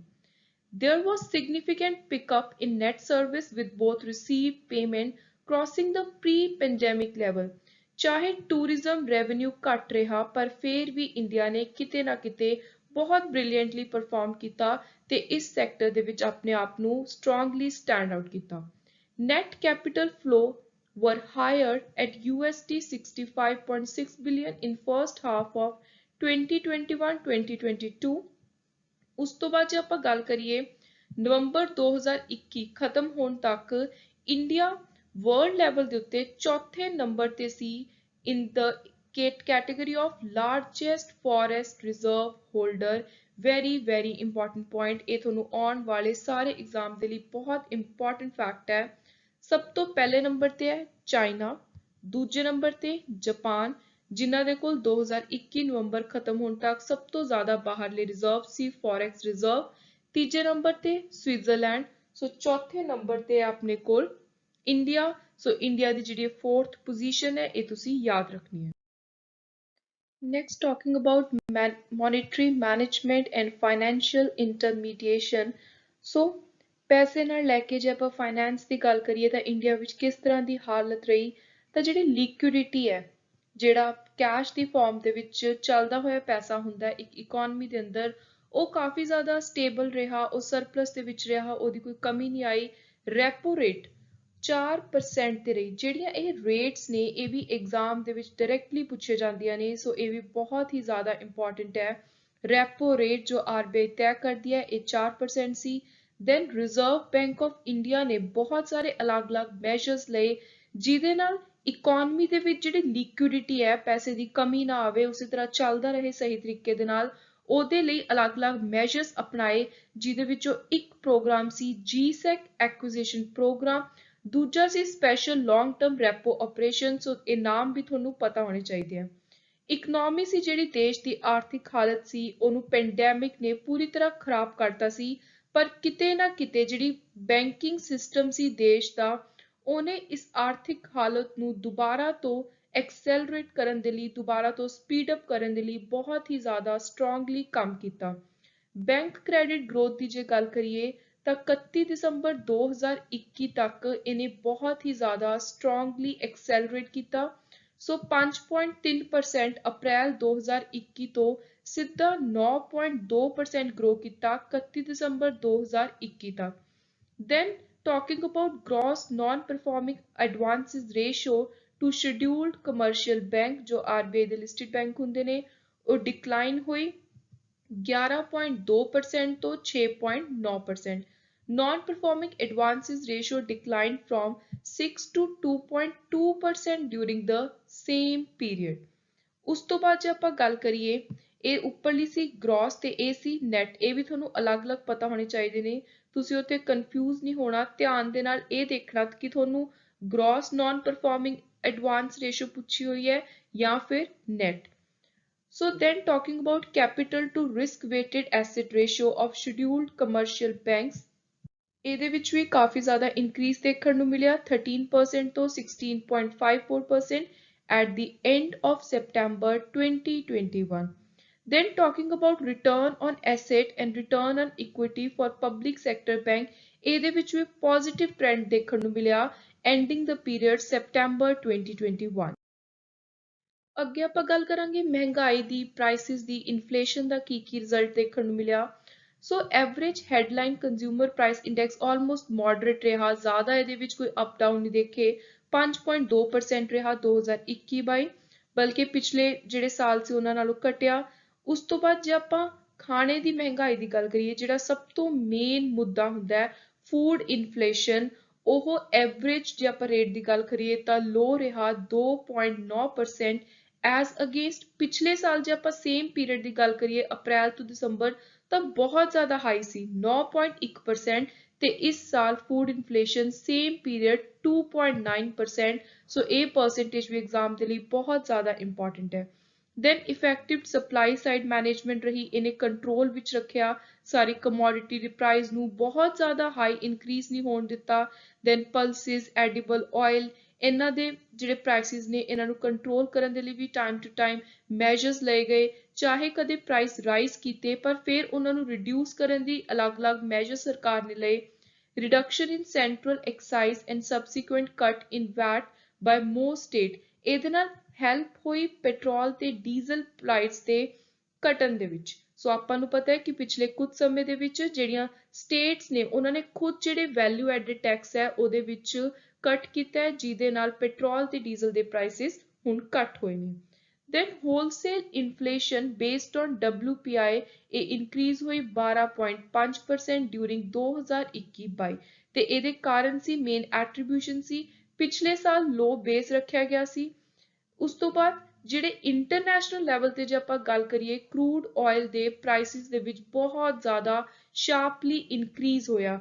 Fret caste, ਕਿਉਂਕਿ ਪੈਂਡੈਮਿਕ ਦੇ ਟਾਈਮ ਜਿਹੜੇ ਇੰਟਰਨੈਸ਼ਨਲ ਟ੍ਰੇਡ ਸੀ ਬਾਰਡਰ ਦੇ ਉੱਤੇ ਉਹ ਵੀ ਕਾਫੀ ਮੁਸ਼ਕਿਲ ਹੋਇਆ ਸੀ, ਫਰੇਟ ਕਾਸਟ ਵੀ ਬਹੁਤ ਜ਼ਿਆਦਾ ਸੀ। ਸੋ ਇਹ ਕੁਝ ਮੇਨ ਕਾਰਨ ਸੀ ਜਿਨ੍ਹਾਂ ਨੇ ਕੰਟਰੀਬਿਊਟ ਕੀਤਾ, ਐਟਰੀਬਿਊਟ ਕੀਤਾ ਹੋਲਸੇਲ ਇਨਫਲੇਸ਼ਨ ਰੇਟ ਇਨਕਰੀਜ਼ ਹੋਣ ਦੇ ਵਿੱਚ। Next, again, very important thing, sustainable development and climate change। resources ਦੀ ਗੱਲ ਕਰੀਏ, ਵਾਤਾਵਰਣ ਦੀ ਗੱਲ ਕਰੀਏ, ਤਾਂ ਇਹ ਸਾਰੀਆਂ ਚੀਜ਼ਾਂ ਨੂੰ ਲੈ ਕੇ ਕਿਸ ਤਰ੍ਹਾਂ ਦੀ ਸਿਚੁਏਸ਼ਨ ਰਹੀ। ਇੰਡੀਆ ਨੇ ਓਵਰਆਲ ਜਿਹੜਾ ਸਕੋਰ ਹੈ ਨੀਤੀ ਆਯੋਗ ਦੇ SDG ਦੇ ਉੱਤੇ ਉਹਦੇ ਵਿੱਚ ਇੰਪਰੂਵ ਕੀਤਾ, 66 ਸਕੋਰ ਕੀਤਾ, ਜੋ ਕਿ ਪਹਿਲਾਂ 2019-20 ਦੇ ਵਿੱਚ 60 ਸੀ, 2018-19 ਵਿੱਚ 57। ਸੋ ਜਿਹੜਾ ਇਹ ਨੀਤੀ ਆਯੋਗ ਸਸਟੇਨੇਬਲ ਡਿਵੈਲਪਮੈਂਟ ਗੋਲ ਇੰਡੀਆ ਇੰਡੈਕਸ ਹੈ, ਇਹਦਾ ਜੋ ਰੈਂਕ ਹੈ, ਸਕੋਰ ਹੈ ਇੰਡੀਆ ਦਾ, ਇਹ ਤੁਹਾਨੂੰ 100% ਐਗਜ਼ਾਮ ਦੇ ਵਿੱਚ ਆ ਸਕਦਾ ਹੈ। ਦੈਨ ਲਾਰਜੈਸਟ ਫੋਰੈਸਟ ਏਰੀਆ ਦੀ ਜੇ ਗੱਲ ਕਰੀਏ ਵਰਲਡ ਲੈਵਲ ਦੇ ਉੱਤੇ, ਤਾਂ ਇੰਡੀਆ ਸਟੈਂਡ ਕਰਦਾ ਹੈ 10th ਪੋਜੀਸ਼ਨ ਦੇ ਉੱਤੇ। ਅਗਸਤ 2021 ਵਿੱਚ plastic waste management amendment rule ਲਿਆਂਦੇ ਗਏ 2021, ਜਿਹਦੇ ਵਿੱਚ ਇੱਕ ਸ਼ਬਦ ਲਈ ਗਈ, ਇੱਕ ਚੀਜ਼ ਕਹੀ ਗਈ ਕਿ ਪੂਰੇ ਦੇਸ਼ ਨੇ ਮਿਲ ਕੇ ਸਿੰਗਲ ਯੂਜ਼ ਪਲਾਸਟਿਕ ਨੂੰ ਪੂਰੀ ਤਰ੍ਹਾਂ ਖਤਮ ਕਰਨਾ ਹੈ 2022 ਤੱਕ। ਉਸ ਤੋਂ ਬਾਅਦ ਇੱਕ extended producer responsibility plastic packaging ਨੂੰ ਲੈ ਕੇ ਪ੍ਰੋਡਿਊਸਰ ਦੀ ਕੀ ਰਿਸਪੌਂਸਿਬਿਲਿਟੀ ਬਣਦੀ ਹੈ, ਇਹਦੇ ਉੱਤੇ ਵੀ ਇੱਕ ਰੈਗੂਲੇਸ਼ਨ ਲਿਆਂਦੀ ਗਈ, ਉਹਦਾ ਡਰਾਫਟ ਤਿਆਰ ਕੀਤਾ ਗਿਆ। ਦੈਨ ਜਿਹੜੀਆਂ ਬਹੁਤ ਹੀ ਜ਼ਿਆਦਾ ਹਾਈ ਲੈਵਲ ਉੱਤੇ ਇੰਡਸਟਰੀਜ਼ ਪੋਲਿਊਸ਼ਨ ਕਰਦੀਆਂ ਨੇ, ਉਹਨਾਂ ਨੂੰ ਆਪਾਂ ਨੇ ਕਿਵੇਂ ਘਟਾਉਣਾ ਹੈ, ਉਹਨਾਂ ਦਾ ਸਟੇਟਸ ਕੀ ਹੈ, compliance status of grossly polluting industries located in Ganga main stream and its tributary improve ਹੋਈ ਹੈ, 39% ਸੀ 2017, ਹੁਣ 2020 ਵਿੱਚ ਹੈ 81%। ਸੋ ਮਤਲਬ ਇਹਨਾਂ ਨੇ ਕੰਪਲਾਇੰਟ ਕੀਤਾ ਹੈ, ਜੋ ਇਹਨਾਂ ਨੂੰ ਰੂਲਸ ਐਂਡ ਰੈਗੂਲੇਸ਼ਨ ਦੱਸੇ ਨੇ ਉਹਨਾਂ ਦੇ ਮੁਤਾਬਿਕ ਮਿਲ ਕੇ ਉਹਨਾਂ ਦੇ ਅਕੋਰਡਿੰਗ ਕੰਮ ਕੀਤਾ ਹੈ। ਪ੍ਰਾਈਮ ਮਿਨਿਸਟਰ ਨੇ ਜਦੋਂ ਉਹਨਾਂ ਨੇ 26th conference of party the statement ਦਿੱਤੀ ਸੀ, ਸਪੀਚ ਦਿੱਤੀ ਸੀ, ਗਲਾਸਗੋ ਨੇ ਜਿਹਨੇ ਇਸ ਸਾਲ ਲੀਡ ਕੀਤਾ, ਚੇਅਰ ਕੀਤਾ ਨਵੰਬਰ 2021 ਵਿੱਚ, ਤਾਂ ਪ੍ਰਾਈਮ ਮਿਨਿਸਟਰ ਨੇ ਮੇਨ ਟਾਰਗੇਟ ਨੇ ਜੋ 2030 ਤੱਕ ਕਲਾਈਮੇਟ ਚੇਂਜ ਨੂੰ ਲੈ ਕੇ, ਐਮਿਸ਼ਨਸ ਨੂੰ ਘਟਾਉਣ ਨੂੰ ਲੈ ਕੇ ਪੂਰੇ ਕਰਨੇ ਨੇ, ਅਚੀਵ ਕਰਨੇ ਨੇ, ਉਹਨਾਂ ਦੀ ਗੱਲ ਕੀਤੀ। Also the need to start one world movement life. So ਇੱਕ ਹੋਰ ਇੰਪੋਰਟੈਂਟ ਪ੍ਰਾਈਮ ਮਿਨਿਸਟਰ ਨੇ ਜ਼ਰੂਰਤ ਲੋਕਾਂ ਦੇ ਅੱਗੇ ਰੱਖੀ, ਬਾਕੀ ਪਾਰਟੀਜ਼ ਦੇ ਅੱਗੇ ਰੱਖੀ ਇੰਟਰਨੈਸ਼ਨਲ ਲੈਵਲ ਦੇ ਉੱਤੇ, ਕਿ ਆਪਾਂ ਨੇ ਸਿਰਫ ਇੱਕ ਵਰਡ ਦੀ ਮੂਵਮੈਂਟ ਸਟਾਰਟ ਕਰਨੀ ਹੈ, ਲਾਈਫ, ਜਿਹਦੀ ਫੁੱਲ ਫਾਰਮ ਹੋਊਗੀ ਲਾਈਫ ਸਟਾਈਲ ਫॉर ਇਨਵਾਇਰਨਮੈਂਟ। ਵਾਤਾਵਰਣ ਨੂੰ ਸਹੀ ਰੱਖਣ ਦੇ ਲਈ, ਉਹਨੂੰ ਡਿਸਟਰਕਸ਼ਨ ਨਾ ਹੋਵੇ, ਇਸੇ ਤਰ੍ਹਾਂ ਆਪਾਂ ਫਿਊਚਰ ਜਨਰੇਸ਼ਨ ਦੇ ਲਈ ਬਚਾ ਕੇ ਰੱਖ ਸਕੀਏ, ਸਾਫ਼ ਸੁਥਰਾ ਰੱਖ ਸਕੀਏ, ਉਹਦੇ ਲਈ ਆਪਾਂ ਨੂੰ ਆਪਣੇ ਲਾਈਫ ਸਟਾਈਲ, ਆਪਣੀ ਦਿਨਚਰਿਆ ਦੇ ਵਿੱਚ ਰੋਜ਼ ਦਾ ਜੋ ਆਪਣਾ ਰਹਿਣਾ ਸਹਿਣਾ ਉਹਦੇ ਵਿੱਚ ਤਬਦੀਲੀ ਲੈ ਕੇ ਆਉਣੀ ਪਊਗੀ। ਸੋ ਇਸ ਚੀਜ਼ ਨੂੰ ਹਾਈਲਾਈਟ ਕੀਤਾ ਗਿਆ, ਵਨ ਵਰਡ ਮੂਵਮੈਂਟ ਸਾਹਮਣੇ ਰੱਖੀ ਗਈ, ਲਾਈਫ। ਸੋ ਇਹ ਵੀ ਐਗਜ਼ਾਮ ਦੇ ਲਈ ਬਹੁਤ ਹੀ ਜ਼ਿਆਦਾ ਇੰਪੋਰਟੈਂਟ ਹੈ। ਆਲਸੋ ਇਹ ਵੀ ਕਿਹਾ ਗਿਆ ਕਿ ਜੇ ਆਪਾਂ ਆਪਣੇ ਕਲਾਈਮੇਟ ਐਕਸ਼ਨ ਨੇ ਜੋ ਇੰਡੀਆ ਦੇ ਲਈ, ਉਹਨਾਂ ਨੂੰ ਸਕਸੈਸਫੁਲ ਕਰਨਾ ਚਾਹੁੰਦੇ ਆ ਕਿ ਉਹ ਸਹੀ ਤਰੀਕੇ ਦੇ ਨਾਲ ਜਿਹੜਾ ਨੈਟ ਜ਼ੀਰੋ ਕਾਰਬਨ ਐਮਿਸ਼ਨ ਦਾ ਟਾਰਗੇਟ ਹੈ ਉਹ ਅਚੀਵ ਹੋ ਸਕੇ, ਤਾਂ ਉਹਦੇ ਲਈ ਆਪਾਂ ਨੂੰ ਜਿਹੜੇ ਫਾਈਨੈਂਸਿਸ ਨੇ, ਕਲਾਈਮੇਟ ਫਾਈਨੈਂਸ ਹੈ, ਉਹਨੂੰ ਹੋਰ ਜ਼ਿਆਦਾ ਸਟਰੋਂਗ ਕਰਨਾ ਪਊਗਾ। So now next we'll talk about agriculture and food management। ਪਿਛਲੇ 2 ਸਾਲਾਂ ਦੇ ਅੰਦਰ ਐਗਰੀਕਲਚਰ ਸੈਕਟਰ ਨੇ ਬਹੁਤ ਹੀ ਜ਼ਿਆਦਾ ਪੋਜ਼ਿਟਿਵ ਬੁਆਇੰਟ ਗਰੋਥ ਐਕਸਪੀਰੀਅੰਸ ਕੀਤੀ ਹੈ। According to sizeable, 18.8% gross value added of the country, registering a growth of 2020-21 ਵਿੱਚ 3.6% growth ਸੀ, ਤੇ ਇਹ ਇਨਕਰੀਜ਼ ਹੋ ਕੇ 2021-22 ਵਿੱਚ ਹੋਈ ਹੈ 3.9%। Very important numbers. ਸੋ ਇਹ ਪਰਸੈਂਟੇਜ ਐਜ਼ ਇਟ ਇਜ਼ ਤੁਹਾਨੂੰ ਐਗਜ਼ਾਮ ਦੇ ਲਈ ਪਤਾ ਹੋਣੀ ਚਾਹੀਦੀ ਹੈ। ਜਿਹੜੀ MSP ਹੈ, ਮਿਨੀਮਮ ਸਪੋਰਟ ਪ੍ਰਾਈਸ ਪਾਲਿਸੀ ਹੈ, ਉਹਨੂੰ ਵੀ ਯੂਜ਼ ਕੀਤਾ ਜਾ ਰਿਹਾ ਹੈ ਕ੍ਰੌਪ ਡਾਇਵਰਸਿਫਿਕੇਸ਼ਨ ਨੂੰ ਪ੍ਰਮੋਟ ਕਰਨ ਦੇ ਲਈ। ਨੈਕਸਟ, ਨੈਟ ਰਿਸੀਪਟ ਨੇ ਜਿਹੜੀਆਂ ਕ੍ਰੌਪ ਪ੍ਰੋਡਕਸ਼ਨ ਤੋਂ ਉਹ ਵੀ ਇਨਕਰੀਜ਼ ਹੋਈਆਂ ਨੇ, ਜਿਹੜੀ ਇਨਕਮ ਆਪਾਂ ਨੂੰ ਆਈ ਹੈ, ਆਮਦਨੀ ਹੋਈ ਹੈ 22.6% ਦੇ ਨਾਲ। ਇੱਕ ਲੇਟੈਸਟ ਸਿਚੁਏਸ਼ਨ ਅਸੈਸਮੈਂਟ ਸਰਵੇ ਕੀਤਾ ਗਿਆ ਸੀ, ਜਿਹਨੂੰ 2014 ਦੇ ਸਰਵੇ ਦੇ ਨਾਲ ਕੰਪੇਅਰ ਕੀਤਾ ਗਿਆ। ਸੋ 2014 ਦੇ ਮੁਕਾਬਲੇ ਹੁਣ ਇਸ ਟਾਈਮ ਜਿਹੜਾ ਇਨਕਰੀਜ਼ ਹੋਇਆ ਕ੍ਰੌਪ ਪ੍ਰੋਡਕਸ਼ਨ ਚੋਂ ਨੈਟ ਰਿਸੀਟ ਦਾ, ਉਹ ਹੋਇਆ 22.6% ਇਨਕਰੀਜ਼। ਅਲੀਟ ਸੈਕਟਰ ਨੇ ਜਿਹੜੇ ਐਗਰੀਕਲਚਰ ਦੇ ਨਾਲ ਜਿਵੇਂ ਜੁੜੇ ਹੋਏ, ਐਨੀਮਲ ਹਸਬੈਂਡਰੀ ਹੋ ਗਿਆ, ਡੇਅਰੀ ਹੋ ਗਿਆ, ਫਿਸ਼ਰੀ ਹੋ ਗਿਆ, ਇਹਨਾਂ ਦੀ ਵੀ ਕੰਟੀਨਿਊਸ ਹਾਈ ਗਰੋਥ ਦੇਖਣ ਨੂੰ ਮਿਲੀ ਹੈ। ਇਹਨਾਂ ਨੇ ਵੀ ਆਪਣੇ ਆਪਣੇ ਸੈਕਟਰ ਦੇ ਵਿੱਚ ਬਹੁਤ ਹੀ ਜ਼ਿਆਦਾ ਪੋਜ਼ਿਟਿਵ ਰੇਟ ਉੱਤੇ परफॉर्म किया है। जे आप लाइव स्टॉक सैक्टर की गल करिए तो ये पिछले 5 सालों के 2019-20 तक जो आप गल करिए तो 8.15% ग्रो किया है। This is again very important number figure to remember.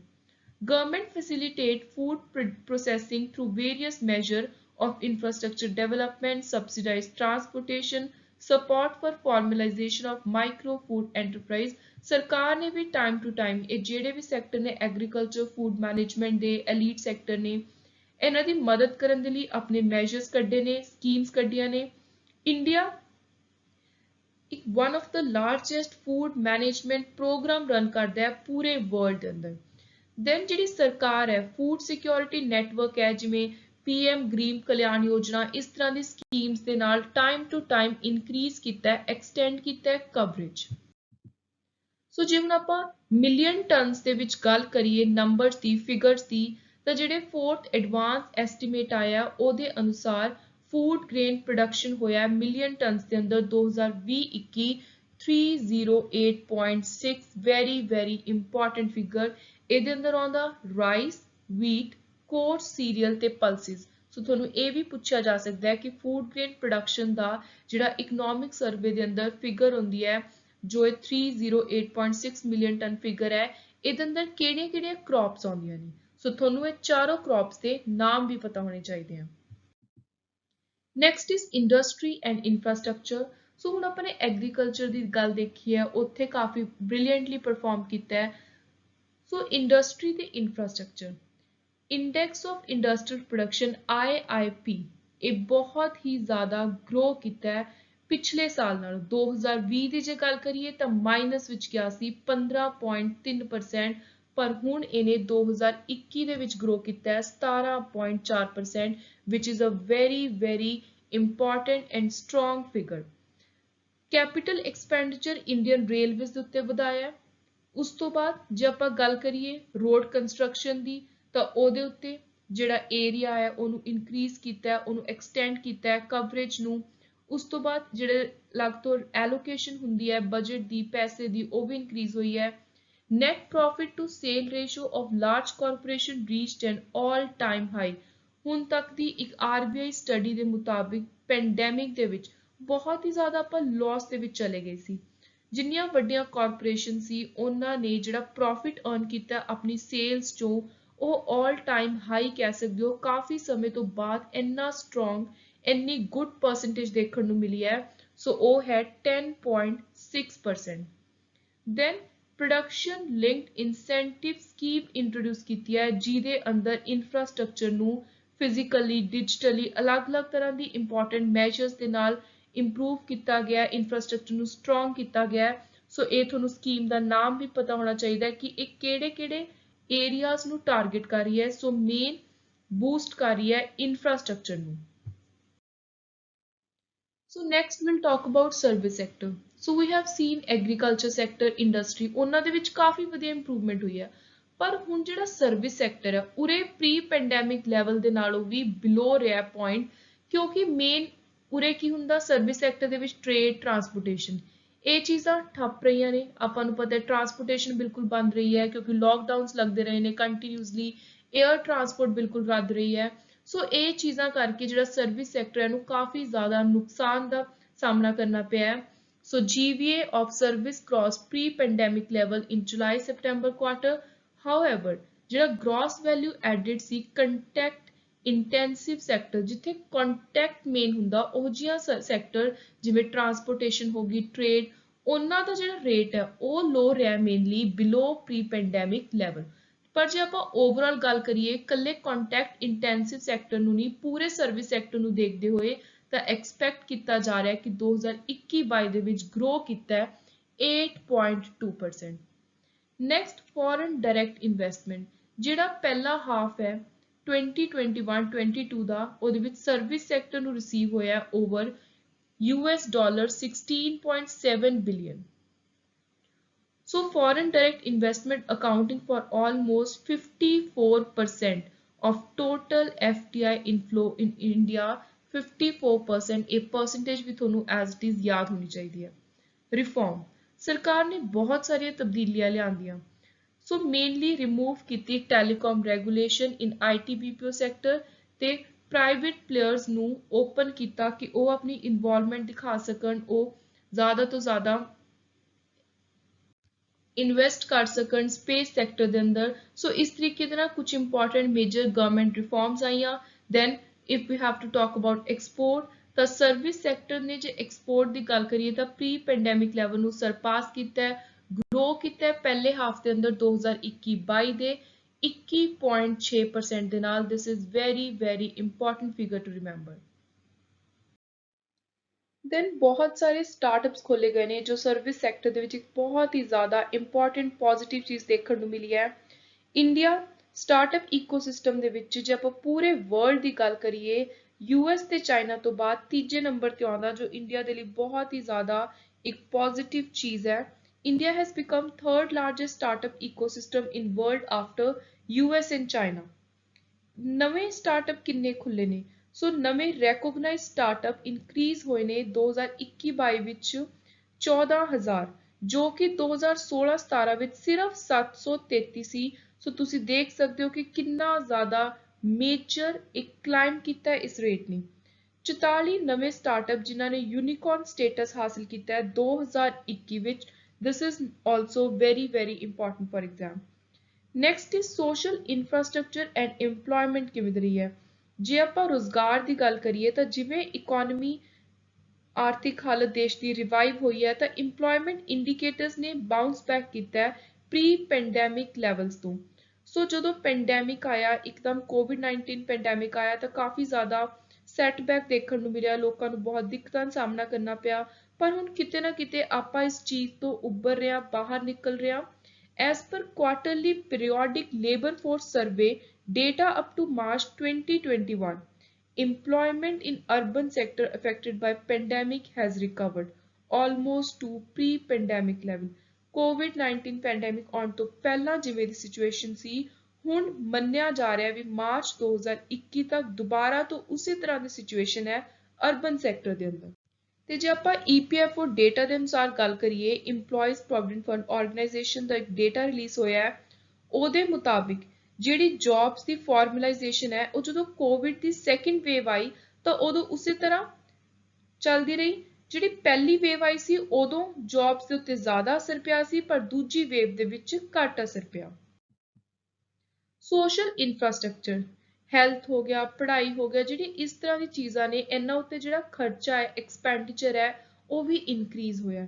ਜੇ ਆਪਾਂ ਜੀਡੀਪੀ ਪਰਸੈਂਟੇਜ ਦੀ ਗੱਲ ਕਰੀਏ ਤਾਂ 2014-15 ਵਿੱਚ 6.2 ਸੀ, ਜੋ ਹੁਣ ਵੱਧ ਕੇ ਬਜਟ ਐਸਟੀਮੇਟ ਦੇ ਅਨੁਸਾਰ 8.6% ਹੈ 2021-22 ਦਾ। Then national family health survey 5 ਦੇ ਮੁਤਾਬਿਕ total fertility rate, this came down to 2 from 2.2। then infant mortality rate under 5 ਜਿਨ੍ਹਾਂ ਦੀ ਡੈਥ ਹੁੰਦੀ ਹੈ, mortality rate ਤੇ institutional birth, ਇਹਦੇ ਵਿੱਚ ਕਾਫੀ ਜ਼ਿਆਦਾ ਇੰਪਰੂਵਮੈਂਟ ਦੇਖਣ ਨੂੰ ਮਿਲੀ ਹੈ। ਨੈਕਸਟ ਜਲ ਜੀਵਨ ਮਿਸ਼ਨ ਜੋ ਇੰਪੋਰਟੈਂਟ ਸਕੀਮ ਹੈ ਸੈਂਟਰਲ ਗਵਰਨਮੈਂਟ ਦੀ, ਇਹਦੇ ਅਨੁਸਾਰ 83 ਡਿਸਟ੍ਰਿਕਟਸ ਨੇ, ਜ਼ਿਲ੍ਹੇ ਨੇ, ਜਿਹੜੇ ਹਰ ਘਰ ਜਲ, ਜਿਨ੍ਹਾਂ ਨੇ ਆਪਣੇ ਆਪ ਨੂੰ ਡਿਕਲੇਅਰ ਕੀਤਾ ਹੈ ਹਰ ਘਰ ਦੇ ਵਿੱਚ ਪਾਣੀ ਹੈ। ਇਨਕਰੀਜ਼ਡ ਅਲੋਟਮੈਂਟ ਆਫ ਫੰਡ, ਜਿਹੜੀ ਨਰੇਗਾ ਸਕੀਮ ਹੈ, Mahatma Gandhi national rural employment guarantee scheme, ਇਹਦੇ ਵਿੱਚ ਜੋ ਫੰਡ ਸੀ ਉਹਨਾਂ ਦੇ ਵਿੱਚ ਇਨਕਰੀਜ਼ ਹੋਇਆ। ਬਹੁਤ ਸਾਰੇ ਪੈਂਡੈਮਿਕ ਦੇ ਸਮੇਂ ਅਨਆਰਗੇਨਾਈਜ਼ਡ ਲੇਬਰ ਕਲਾਸ ਦੇ ਲੋਕਾਂ ਨੂੰ ਰੈਗੂਲਰ ਕੰਮ ਮਿਲਦਾ ਰਿਹਾ ਹੈ, ਰੈਗੂਲਰ ਉਹਨਾਂ ਤੱਕ ਫੰਡਸ ਵੀ ਪਹੁੰਚਦੇ ਰਹੇ ਨੇ। In additional to NHM national health mission ਤੋਂ ਇਲਾਵਾ ਯੂਨੀਅਨ ਬਜਟ 21-22 ਨੇ ਅਨਾਉਂਸ ਕੀਤਾ ਸੀ Ayushman Bharat health infrastructure mission, ਇੱਕ ਨਵੀਂ ਸੈਂਟਰਲੀ ਸਪਾਂਸਰਡ ਸਕੀਮ, ਤੇ ਇਹ ਵੀ ਬਹੁਤ ਹੀ ਜ਼ਿਆਦਾ ਸਹੀ ਤਰੀਕੇ ਦੇ ਨਾਲ ਕੰਮ ਕਰ ਰਹੀ ਹੈ to develop capabilities of primary, secondary, tertiary health care system, strengthen existing national institution, create new institution to cater to detection, cure of new and emerging disease। So national health mission ਦੇ ਨਾਲ ਹੁਣ ਜਿਹੜੀ ਇੱਕ ਹੋਰ mission important scheme ਕੰਮ ਕਰ ਰਹੀ ਹੈ ਉਹ ਹੈ Ayushman Bharat health infrastructure scheme. ਜੇ ਆਪਾਂ ਕੋਵਿਡ ਵੈਕਸੀਨ ਦੀ ਗੱਲ ਕਰੀਏ ਤਾਂ ਇੰਡੀਆ ਉਹਨਾਂ ਕੁਝ ਚੁਣੀਆਂ ਹੋਈਆਂ ਕੰਟਰੀਜ਼ ਦੇ ਵਿੱਚੋਂ ਹੈ ਜਿਨ੍ਹਾਂ ਨੇ ਕੋਵਿਡ ਵੈਕਸੀਨ ਖੁਦ ਪ੍ਰੋਡਿਊਸ ਕੀਤੀਆਂ ਨੇ। So India is among the few countries producing COVID vaccine। The country started with 2 made in India COVID vaccine in line with India's vision of Atmanirbhar Bharat. So self reliant India ਦੀ ਜਿਹੜੀ ਆਪਾਂ ਨੇ ਗੱਲ ਕੀਤੀ ਸੀ ਉਹਦੇ ਅੰਤਰਗਤ ਹੀ India ਨੇ ਖੁਦ indigenously COVID-19 vaccine ਬਣਾਈਆਂ। ਇੰਡੀਆ ਦੀ ਪਹਿਲੀ ਡੋਮੈਸਟਿਕ COVID-19 ਵੈਕਸੀਨ ਕੋਵੈਕਸੀਨ ਤੇ ਇਹ ਕੋਵੈਕਸੀਨ ਦੀ ਫੁੱਲ ਫਾਰਮ ਬਹੁਤ ਜ਼ਿਆਦਾ ਇੰਪੋਰਟੈਂਟ ਐਗਜ਼ਾਮ ਦੇ ਲਈ whole virion inactivated coronavirus vaccine was developed and manufactured by Bharat Biotech International Limited ਤੇ ਇਹਨਾਂ ਨੇ ICMR ਦੇ ਨਾਲ ਕੋਲੈਬੋਰੇਟ ਕਰਕੇ ਮੈਨੂਫੈਕਚਰ ਕੀਤੀ ਡਿਵੈਲਪ ਕੀਤੀ। ਸੋ ਕੋਵੈਕਸੀਨ very important ਤੁਹਾਨੂੰ ICMR ਬਾਰੇ ਪੁੱਛਿਆ ਜਾ ਸਕਦਾ ਹੈ। National institute of virology ICMR ਦੇ ਨੇ ਕਿਹਦੇ ਨਾਲ ਮਿਲ ਕੇ ਭਾਰਤ ਬਾਇਓਟੈਕ ਇੰਟਰਨੈਸ਼ਨਲ ਲਿਮਟਿਡ। ਸੋ ਇਹ ਦੋ ਨਾਮ ਬਹੁਤ ਜ਼ਿਆਦਾ ਇੰਪੋਰਟੈਂਟ ਹੈ। ਜਿਹੜੀ ਵੈਕਸੀਨ ਦੀ ਪ੍ਰੋਗਰੈਸ ਹੈ ਇਹਨੂੰ ਸਿਰਫ ਆਪਾਂ ਹੈਲਥ ਰਿਸਪੌਂਸ ਇੰਡੀਕੇਟਰ ਦੇ ਵਿੱਚ ਨਹੀਂ ਦੇਖ ਸਕਦੇ, ਇਹਨੇ ਪੈਂਡੈਮਿਕ ਦੇ ਟਾਈਮ ਇਕਨੋਮਿਕ ਡਿਸਰਪਸ਼ਨ ਨੂੰ ਦੂਰ ਕਰਨ ਦੇ ਲਈ ਵੀ ਬਹੁਤ ਜ਼ਿਆਦਾ ਦੇਸ਼ ਦੀ ਮਦਦ ਕੀਤੀ। ਟੌਪ 5 ਸੈਕਟਰ ਜਿਨ੍ਹਾਂ ਦੇ ਅੰਦਰ ਜੇ ਆਪਾਂ ਪਾਈਪਲਾਈਨ ਦੀ ਗੱਲ ਕਰੀਏ 83% ਪਾਈਪਲਾਈਨ ਵੈਲਿਊ ਐਡ ਹੋਈ ਹੈ ਉਹ ਹੈ roads, then railway, power, oil and gas pipeline and telecom। So ਇਹ ਟੌਪ 5 ਸੈਕਟਰਸ ਵੀ ਤੁਹਾਨੂੰ ਇਸੇ ਤਰ੍ਹਾਂ ਡਾਇਰੈਕਟਲੀ ਐਗਜ਼ਾਮ ਵਿੱਚ ਆ ਸਕਦੇ ਨੇ, ਅਸੈਂਡਿੰਗ ਆਰਡਰ ਵਿੱਚ ਆ ਸਕਦੇ ਨੇ, ਡਿਸੈਂਡਿੰਗ ਆਰਡਰ ਵਿੱਚ ਆ ਸਕਦੇ ਨੇ। So this was all about our today's important lecture. In next lecture I'll be taking up union budget। Also ਆਪਾਂ ਇਕਨੋਮਿਕ ਸਰਵੇ ਤੇ ਬਜਟ ਦੇ ਇੰਪੋਰਟੈਂਟ MCQs ਵੀ ਕਵਰ ਕਰਾਂਗੇ ਜਿਹਦੇ ਨਾਲ ਤੁਹਾਡਾ ਇੱਕ ਬਹੁਤ ਇੰਪੋਰਟੈਂਟ ਮੇਜਰ ਪੋਰਸ਼ਨ ਆਉਣ ਵਾਲੇ ਸਾਰੇ ਐਗਜ਼ਾਮਸ ਦੇ ਲਈ ਕਵਰ ਹੋ ਜਾਊਗਾ। ਆਲਸੋ ਜਿਹੜੀ ਇਹਦੀ PDFs ਨੇ ਇਹ ਸਾਰੇ ਲੈਕਚਰਸ ਦੀਆਂ ਇਹ ਮੇਰੇ ਟੈਲੀਗ੍ਰਾਮ ਗਰੁੱਪ ਦੇ ਵਿੱਚ ਨੇ ਜਿਹਦੇ ਲਿੰਕ ਡਿਸਕ੍ਰਿਪਸ਼ਨ ਬਾਕਸ ਦੇ ਵਿੱਚ ਹੈ। So you can get it from there and join Telegram group. Thank you and good luck.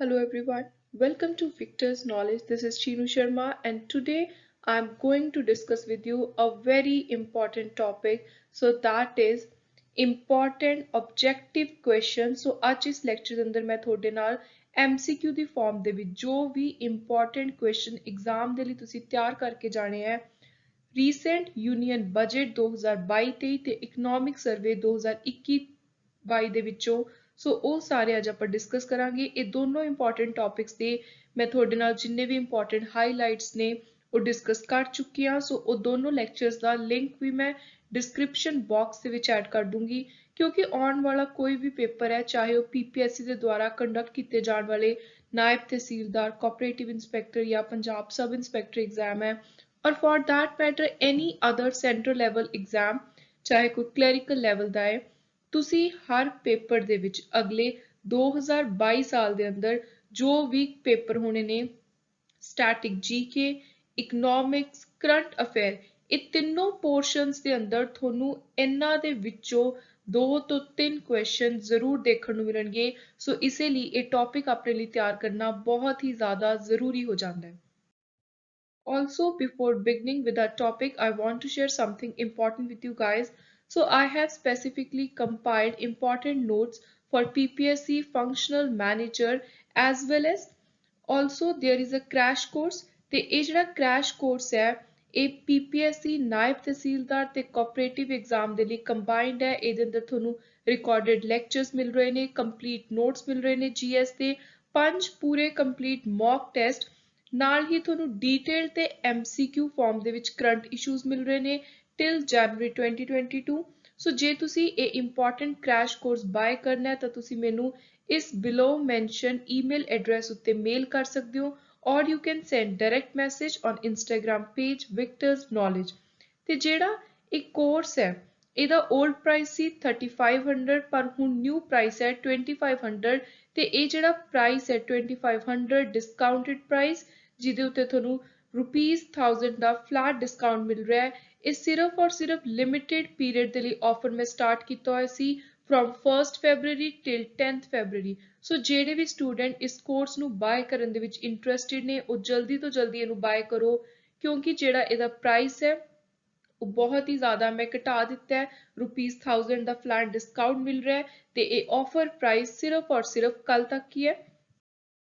So starting with our first important question ਜਿਹੜਾ ਯੂਨੀਅਨ ਬਜਟ 2022-23 ਦਾ ਹੈ ਇਹਨੂੰ ਪ੍ਰੈਜ਼ੈਂਟ ਕੀਤਾ ਹੈ ਆਪਾਂ ਨੂੰ ਪਤਾ ਹੈ ਫਾਈਨੈਂਸ ਮਿਨਿਸਟਰ ਨਿਰਮਲਾ ਸੀਤਾਰਮਨ ਜੀ ਨੇ।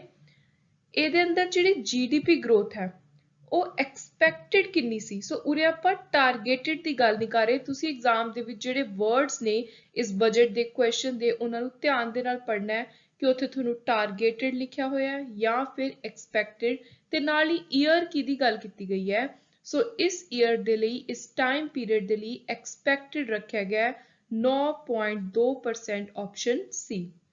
ਨੈਕਸਟ ਇਜ਼ ਕੁੱਲ ਖਰਚਾ ਇਸ ਬਜਟ ਦਾ, ਯੂਨੀਅਨ ਬਜਟ 2022-23 ਦਾ ਕਿੰਨਾ ਐਕਸਪੈਕਟ ਕੀਤਾ ਜਾ ਰਿਹਾ ਹੈ, ਕਿੰਨਾ ਐਸਟੀਮੇਟ ਕੀਤਾ ਜਾ ਰਿਹਾ ਹੈ। ਸੋ total expenditure is estimated at 39.45 lakh crore। ਸੋ ਇਹਦੇ ਅੰਦਰ ਅਲੱਗ-ਅਲੱਗ ਮਿਨਿਸਟਰੀਜ਼ ਨੂੰ, ਸਕੀਮਸ ਨੂੰ ਪੈਸਾ ਐਲੋਕੇਟ ਕੀਤਾ ਗਿਆ। ਸੋ ਕੰਬਾਈਨਡ ਜਿਹੜਾ ਟੋਟਲ ਐਕਸਪੈਂਡੀਚਰ ਹੈ that is estimated at option C 39.45 lakh crore। Next is third question, according to Union Budget 2022-23 ਜਿਹੜਾ revised fiscal deficit ਹੈ, fiscal deficit ਹੁੰਦਾ ਹੈ ਸਰਕਾਰ ਦਾ ਟੋਟਲ ਖਰਚੇ ਚੋਂ ਜਦੋਂ ਆਪਾਂ ਟੋਟਲ ਇਨਕਮ ਮਾਈਨਸ ਕਰਦੇ ਆ ਜਿਹੜਾ ਡਿਫਰੈਂਸ ਨਿਕਲ ਕੇ ਆਉਂਦਾ ਉਹਨੂੰ ਆਪਾਂ ਕਹਿੰਦੇ ਆ ਫਿਸਕਲ ਡੈਫਿਸਿਟ, ਤੇ ਇਹਦੇ ਵਿੱਚ ਆਪਾਂ ਬੋਰੋਇੰਗਸ ਇਨਕਲੂਡ ਨਹੀਂ ਕਰਦੇ। So revise fiscal deficit dash percentage of GDP in finance year 2022 budget estimate ਦੇ ਵਿੱਚ 6.8% ਸੀ। ਸੋ ਰਿਵਾਈਜ਼ਡ ਫਿਸਕਲ ਡੈਫਿਸਿਟ ਹੁਣ ਬਜਟ ਦੇ ਅੰਦਰ ਨਿਕਲ ਕੇ ਆਇਆ 6.9% option B, very very important. Nirmala Sitharaman ji ਜੋ ਫਾਈਨੈਂਸ ਮਿਨਿਸਟਰ ਨੇ, ਇਹ ਪਾਰਲੀਮੈਂਟ ਦੇ ਵਿੱਚ ਕਿੰਨਵਾਂ ਜਾਂ ਤੁਸੀਂ ਕਹਿ ਸਕਦੇ ਹੋ ਕਿੰਨੀ ਵਾਰੀ ਇਹ ਹਾਊ ਮੈਨੀ ਟਾਈਮਸ ਇਹਨਾਂ ਨੇ ਬਜਟ ਪ੍ਰੈਜ਼ੈਂਟ ਕੀਤਾ ਹੈ। So how many times Nirmala Sitharaman has presented the budget in parliament till the budget 2022-23। So ਇਸ ਸਾਲ ਦੇ ਲੇਟੈਸਟ ਬਜਟ ਨੂੰ ਮਿਲਾ ਕੇ ਇਹਨਾਂ ਨੇ 4 ਬਜਟ ਪੇਸ਼ ਕੀਤੇ ਨੇ। Option number D is the right answer। ਆਤਮ ਨਿਰਭਰ ਭਾਰਤ ਰੋਜ਼ਗਾਰ ਯੋਜਨਾ, ਇਹਦੇ ਲਈ ਕੁੱਲ ਰਾਸ਼ੀ ਕਿੰਨੀ ਐਲੋਕੇਟ ਕੀਤੀ ਗਈ ਹੈ। So that is 6400 crore, option B. Next is Ministry of Agriculture Farmer Welfare, ਇਹਦੇ ਲਈ ਟੋਟਲ ਅਮਾਉਂਟ ਕਿੰਨੀ ਐਲੋਕੇਟ ਕੀਤੀ ਹੈ। ਸੋ ਇਹਦੇ ਲਈ ਕੀਤੀ ਹੈ option B 1,32,513.62 crore, very very important amount to remember for all upcoming exams। Budget ਦੇ ਅਨੁਸਾਰ ਹਰ ਘਰ ਨਲ ਸੇ ਜਲ, ਇਹਦੇ ਅੰਦਰ ਟੋਟਲ ਕਿੰਨੇ ਘਰ ਕਵਰ ਕੀਤੇ ਜਾਣਗੇ 2022-23 ਦੇ ਅੰਦਰ। ਸੋ ਟੋਟਲ ਜਿਹੜੇ ਘਰ ਹਾਊਸਹੋਲਡ ਕਵਰ ਕੀਤੇ ਜਾਣਗੇ that are 3.8 crore, option C। Next is tax deduction limit increased from 10% ਤੋਂ ਕਿੰਨੀ tax deduction limit increase ਕਰਤੀ employer contribution ਉੱਤੇ to NPS account of state government employees। ਸੋ ਜਿਹੜੀ percentage increase ਕੀਤੀ ਹੈ tax deduction limit the that is now 14%, option D। Next is any income from transfer of any virtual digital asset to be taxed at the rate of। ਸੋ ਜਿਹੜੀ ਮੈਂ ਤੁਹਾਡੇ ਨਾਲ ਗੱਲ ਕੀਤੀ ਸੀ ਕਿ ਇੱਕ ਡਿਜੀਟਲ ਕਰੰਸੀ ਦੀ ਗੱਲ ਆ ਰਹੀ ਹੈ ਇਸ ਸਾਲ ਦੇ ਬਜਟ ਦੇ ਅੰਦਰ। ਜਦੋਂ ਤੋਂ ਕ੍ਰਿਪਟੋ ਕਰੰਸੀਜ਼ ਦਾ ਕੰਸੈਪਟ ਜ਼ਿਆਦਾ ਫੇਮਸ ਹੋਇਆ, ਜ਼ਿਆਦਾ ਨਿਊਜ਼ ਵਿੱਚ ਚੱਲਣ ਲੱਗਿਆ, ਲੋਕਾਂ ਨੇ ਇਹਦੇ ਅੰਦਰ ਜ਼ਿਆਦਾ ਆਪਣਾ ਇੰਟਰਸਟ ਦਿਖਾਇਆ। ਸੋ ਹੁਣ ਇਸ ਰੀਸੈਂਟ ਬਜਟ ਦੇ ਅੰਦਰ ਸਰਕਾਰ ਨੇ ਕਿਹਾ ਕਿ ਜਿਹੜੀ ਵੀ ਵਰਚੁਅਲ ਡਿਜੀਟਲ ਐਸੈਟ ਹੋਊਗੀ ਉਹਦੇ ਉੱਤੇ ਜਿਹੜਾ ਟੈਕਸ ਹੈ that is 30%, ਆਪਸ਼ਨ ਡੀ। ਤੇ ਇੱਕ ਹੋਰ ਇੰਪੋਰਟੈਂਟ ਚੀਜ਼ ਹੈ, ਤੁਸੀਂ ਇਸ ਟੈਕਸ ਨੂੰ ਕਿਸੇ ਹੋਰ ਸੋਰਸ ਆਫ ਇਨਕਮ ਦੇ ਨਾਲ ਸੈਟ ਆਫ ਨਹੀਂ ਕਰ ਸਕਦੇ। ਚਾਹੇ ਤੁਹਾਨੂੰ ਇਹਦੇ ਚੋਂ ਨੁਕਸਾਨ ਹੋ ਰਿਹਾ ਹੈ, ਚਾਹੇ ਕੋਈ ਫਾਇਦਾ ਹੋ ਰਿਹਾ ਹੈ, does not matter that whether you are getting any losses or any profits, ਤੁਹਾਨੂੰ ਟੈਕਸ ਭਰਨਾ ਹੀ ਭਰਨਾ ਪਊਗਾ ਇਸ ਡਿਜੀਟਲ ਐਸੈਟ ਦੇ ਉੱਤੇ। Who holds the record for delivering the longest budget speech in India? ਅੱਜ ਤੱਕ ਦੀ ਭਾਰਤ ਦੇ ਅੰਦਰ ਸਭ ਤੋਂ ਲੰਬੀ ਬਜਟ ਦੀ ਸਪੀਚ ਦੇਣ ਵਾਲਾ ਕੌਣ ਫਾਈਨੈਂਸ ਮਿਨਿਸਟਰ ਬਣਿਆ ਜਿਨੇ ਇਹ ਰਿਕਾਰਡ ਬਣਾਇਆ। ਸੋ ਉਹ ਹੈ ਨਿਰਮਲਾ ਸੀਤਾਰਮਨ, ਆਪਸ਼ਨ ਏ। ਤੇ ਇਹਨਾਂ ਨੇ ਜਦੋਂ 2020-21 ਸਾਲ ਦਾ ਬਜਟ ਪੇਸ਼ ਕੀਤਾ ਸੀ ਤਾਂ ਉਦੋਂ ਇਹ ਰਿਕਾਰਡ ਬਣਾਇਆ ਸੀ। ਸੋ ਇਹਨਾਂ ਨੇ ਆਪਣਾ ਪਿਛਲਾ ਰਿਕਾਰਡ ਵੀ ਤੋੜਿਆ ਸੀ। ਟੋਟਲ 2 ਘੰਟੇ 42 ਮਿੰਟ ਲੰਬੀ ਇਹਨਾਂ ਦੀ ਬਜਟ ਸਪੀਚ ਸੀ। ਨੈਕਸਟ ਹੁਣ ਇਹਦਾ ਓਪੋਜ਼ਿਟ ਕੁਐਸਚਨ ਆ ਗਿਆ, ਅੱਜ ਤੱਕ ਦੀ ਸਭ ਤੋਂ ਛੋਟੀ ਸ਼ਾਰਟੇਜ ਬਜਟ ਸਪੀਚ ਕਿਹਨੇ ਦਿੱਤੀ ਹੈ? ਸੋ ਸ਼ਾਰਟੈਸਟ ਬਜਟ ਸਪੀਚ ਦਿੱਤੀ ਹੈ ਆਪਸ਼ਨ ਸੀ ਐਚ.ਐਮ. ਪਟੇਲ, ਹੀਰੂਬਾਈ ਮੁਲਜੀਬਾਈ ਪਟੇਲ। ਜਦੋਂ ਇਹਨਾਂ ਨੇ 1977 ਸਾਲ ਵਿੱਚ ਇੰਟੈਰਿਮ ਬਜਟ ਪੇਸ਼ ਕੀਤਾ ਸੀ ਤਾਂ ਉਸ ਸਮੇਂ ਜਿਹੜੀ ਇਹਨਾਂ ਦੀ ਸਪੀਚ ਸੀ ਉਹ ਸਿਰਫ 800 ਵਰਡਸ ਲੰਬੀ ਸੀ। ਸੋ ਸਪੀਚ ਦੇ ਅੰਦਰ ਸਿਰਫ ਕੁੱਲ ਟੋਟਲ 800 ਵਰਡ ਸੀ। ਨੈਕਸਟ ਹੈ ਜਿਹੜਾ ਬਜਟ ਹੈ ਵਰਡ, ਇਹ ਫ੍ਰੈਂਚ ਵਰਡ ਤੋਂ ਡਿਰਾਈਵ ਕੀਤਾ ਗਿਆ ਜਿਹਦਾ ਮਤਲਬ ਹੈ ਛੋਟਾ ਜਿਹਾ ਬੈਗ, ਸਮਾਲ ਬੈਗ। ਸੋ ਉਹ ਫ੍ਰੈਂਚ ਵਰਡ ਕਿਹੜਾ ਹੈ ਜਿਹਦੇ ਤੋਂ ਆਪਾਂ ਨੇ ਵਰਡ ਬਜਟ ਨੂੰ ਡਿਰਾਈਵ ਕੀਤਾ ਹੈ? ਸੋ that is baguette, option D. By what percentage does GDP contract? GDP contract ਕਿੰਨੀ ਹੋਈ, ਪਿੱਛੇ ਨੂੰ ਕਿੰਨੀ ਗਈ 2020-21 ਸਾਲ ਦੇ ਅੰਦਰ? ਸੋ ਉਹ percentage ਬਹੁਤ ਹੀ ਜ਼ਿਆਦਾ important ਹੈ, that is 7.3%. ਇਕਨੋਮਿਕ ਸਰਵੇ 2022 ਨੇ ਪ੍ਰੋਜੈਕਟ ਕੀਤੀ ਹੈ GDP growth ਸਾਲ 2023 ਤੱਕ ਜਿਹੜਾ ਫਾਈਨੈਂਸ਼ੀਅਲ ਈਅਰ ਹੈ ਇਹਦੇ ਅੰਦਰ ਕਿੰਨੀ ਪਰਸੈਂਟੇਜ ਉੱਤੇ? ਸੋ ਇਹ ਕੁਐਸਚਨ ਆਉਣ ਵਾਲੇ ਸਾਰੇ ਐਗਜ਼ਾਮਸ ਦੇ ਲਈ ਬਹੁਤ ਹੀ ਜ਼ਿਆਦਾ ਇੰਪੋਰਟੈਂਟ ਹੈ। ਸੋ ਤੁਸੀਂ ਇਹਨੂੰ ਜ਼ਰੂਰ ਐਕਸਪੈਕਟ ਕਰ ਸਕਦੇ ਹੋ ਪੇਪਰ ਦੇ ਅੰਦਰ। ਸੋ ਦਿਸ projected GDP growth is 8 to 8.5%, option A. Next is services sector is estimated to grow by. ਜਿਹੜਾ ਸਰਵਿਸ ਸੈਕਟਰ ਹੈ ਜਿਹਦੇ ਅੰਦਰ IT ਵਗੈਰਾ ਆਉਂਦੀ ਹੈ, ਸੋ ਉਹਦੀ ਆਪਾਂ ਕਿੰਨੀ ਐਸਟੀਮੇਸ਼ਨ ਕਰ ਰਹੇ ਹਾਂ ਕਿ ਉਹ ਕਿੰਨੇ ਪ੍ਰਤੀਸ਼ਤ ਗਰੋ ਕਰੂਗਾ ਇਸ ਸਾਲ ਦੇ ਕਰੰਟ ਫਾਈਨੈਂਸ਼ੀਅਲ ਈਅਰ ਦੇ ਅੰਦਰ? So that percentage is 8.2%, option D. Ken Betwa river link project ਜੋ ਸਪੈਸ਼ਲੀ ਯੂਨੀਅਨ ਬਜਟ ਦੇ ਅੰਦਰ ਹਾਈਲਾਈਟ ਕੀਤਾ ਗਿਆ ਹੈ। ਸੋ ਜਿਹੜਾ ਇਹ ਪ੍ਰੋਜੈਕਟ ਹੈ ਇਹ ਕੁੱਲ ਕਿੰਨੀ ਰਾਸ਼ੀ, ਕਿੰਨਾ ਪੈਸਾ ਇਹਦੇ ਲਈ ਐਲੋਕੇਟ ਕੀਤਾ ਗਿਆ ਹੈ, ਕਿੰਨੀ ਲਾਗਤ ਰੱਖੀ ਗਈ ਹੈ ਜਿਹਦੇ ਨਾਲ approximately 9 ਲੱਖ ਫਾਰਮਰਸ ਨੂੰ ਫਾਇਦਾ ਹੋਊਗਾ? ਸੋ ਇਸ ਕੇਨ ਬੇਤਵਾ ਜੋ MP ਤੇ UP ਦੋ ਸਟੇਟਸ ਦੇ ਨਾਲ ਰਿਲੇਟਡ ਇੰਪੋਰਟੈਂਟ ਪ੍ਰੋਜੈਕਟ ਹੈ, ਜਿਹੜੀ ਦੀ ਲਾਗਤ ਹੈ, ਪੈਸਾ ਹੈ, ਉਹਦੇ ਨਾਲ ਆਪਸ਼ਨ D 44,000 ਕਰੋੜ ਰੁਪੀਸ ਦੇ ਨਾਲ ਟੋਟਲ 9 ਲੱਖ ਫਾਰਮਰਸ ਨੂੰ ਫਾਇਦਾ ਹੋਊਗਾ। ਸੋ ਜਿਹੜੀ ਇਹ ਅਮਾਉਂਟ ਹੈ 44,000 ਕਰੋੜ। ਸੋ ਇਹ ਤੁਸੀਂ ਐਗਜ਼ਾਮ ਦੇ ਲਈ ਯਾਦ ਰੱਖਣੀ ਹੈ। Next is custom duty.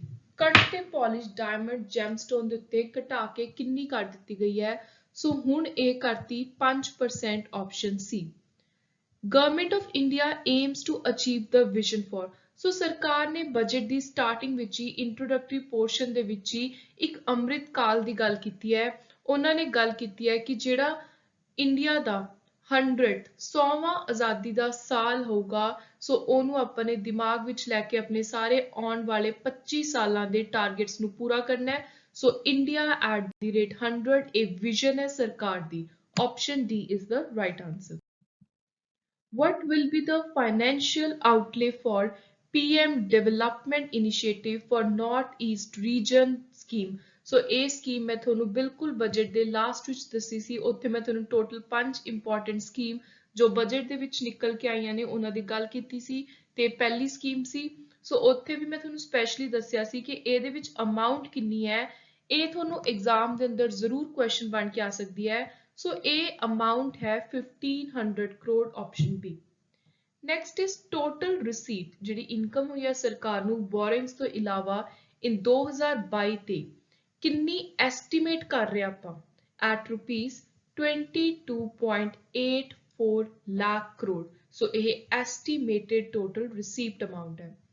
Next is how much amount has been allocated for completion of 80 lakh ਜਿਹੜੇ ਘਰ ਕੰਪਲੀਟ ਕੀਤੇ ਗਏ ਨੇ ਉਹਨਾਂ ਦੇ ਲਈ 2022-23 ਸਾਲ ਦੇ ਅੰਦਰ PM ਆਵਾਸ ਯੋਜਨਾ ਜਿਹੜੀ ਸਕੀਮ ਹੈ ਇਹਦੇ ਅੰਦਰ ਟੋਟਲ ਕਿੰਨੀ ਅਮਾਉਂਟ ਐਲੋਕੇਟ ਕੀਤੀ ਹੈ? ਸੋ 80 ਲੱਖ ਹਾਊਸਿਸ ਕੰਪਲੀਟ ਕਰਨ ਦਾ ਜਿਹੜਾ ਟਾਰਗੇਟ ਹੈ, ਜਿਹਦੇ ਲਈ ਜਿਹੜੇ ਕੰਮ ਹੈ ਆਲਰੇਡੀ ਸਟਾਰਟ ਹੋ ਚੁੱਕੇ ਆ ਆਲਮੋਸਟ।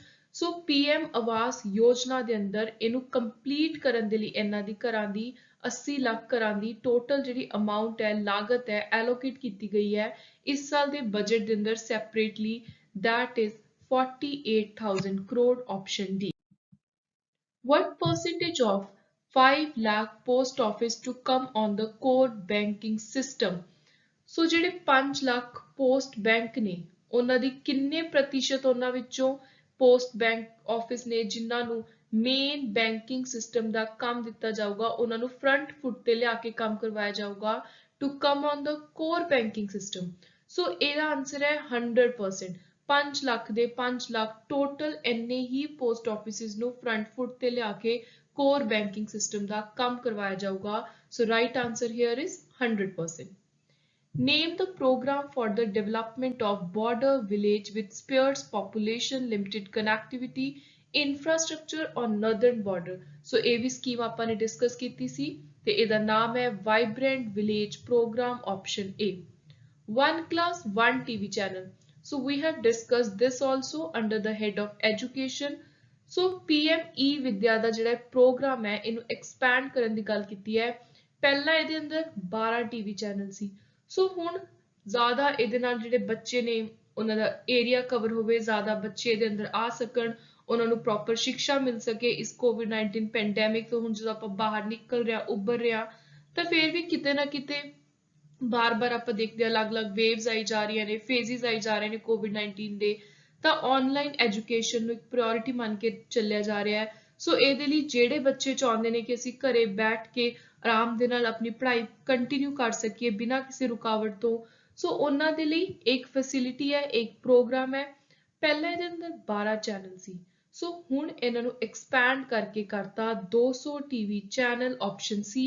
ਤੇ ਇਹਦੇ ਅੰਦਰ ਇੱਕ ਮੇਨ ਫੋਕਸ ਕੀਤਾ ਗਿਆ ਕਿ ਬੱਚਿਆਂ ਨੂੰ ਉਹਨਾਂ ਦੀ ਰੀਜਨਲ ਲੈਂਗੁਏਜ ਦੇ ਅੰਦਰ ਸਾਰੀ ਐਜੂਕੇਸ਼ਨ ਪ੍ਰੋਵਾਈਡ ਕਰਵਾਈ ਜਾਵੇ। Additional allocation of dash was announced for production linked incentive for manufacture of high efficiency solar module to meet the goal of 280 gigawatt of installed solar power by 2030।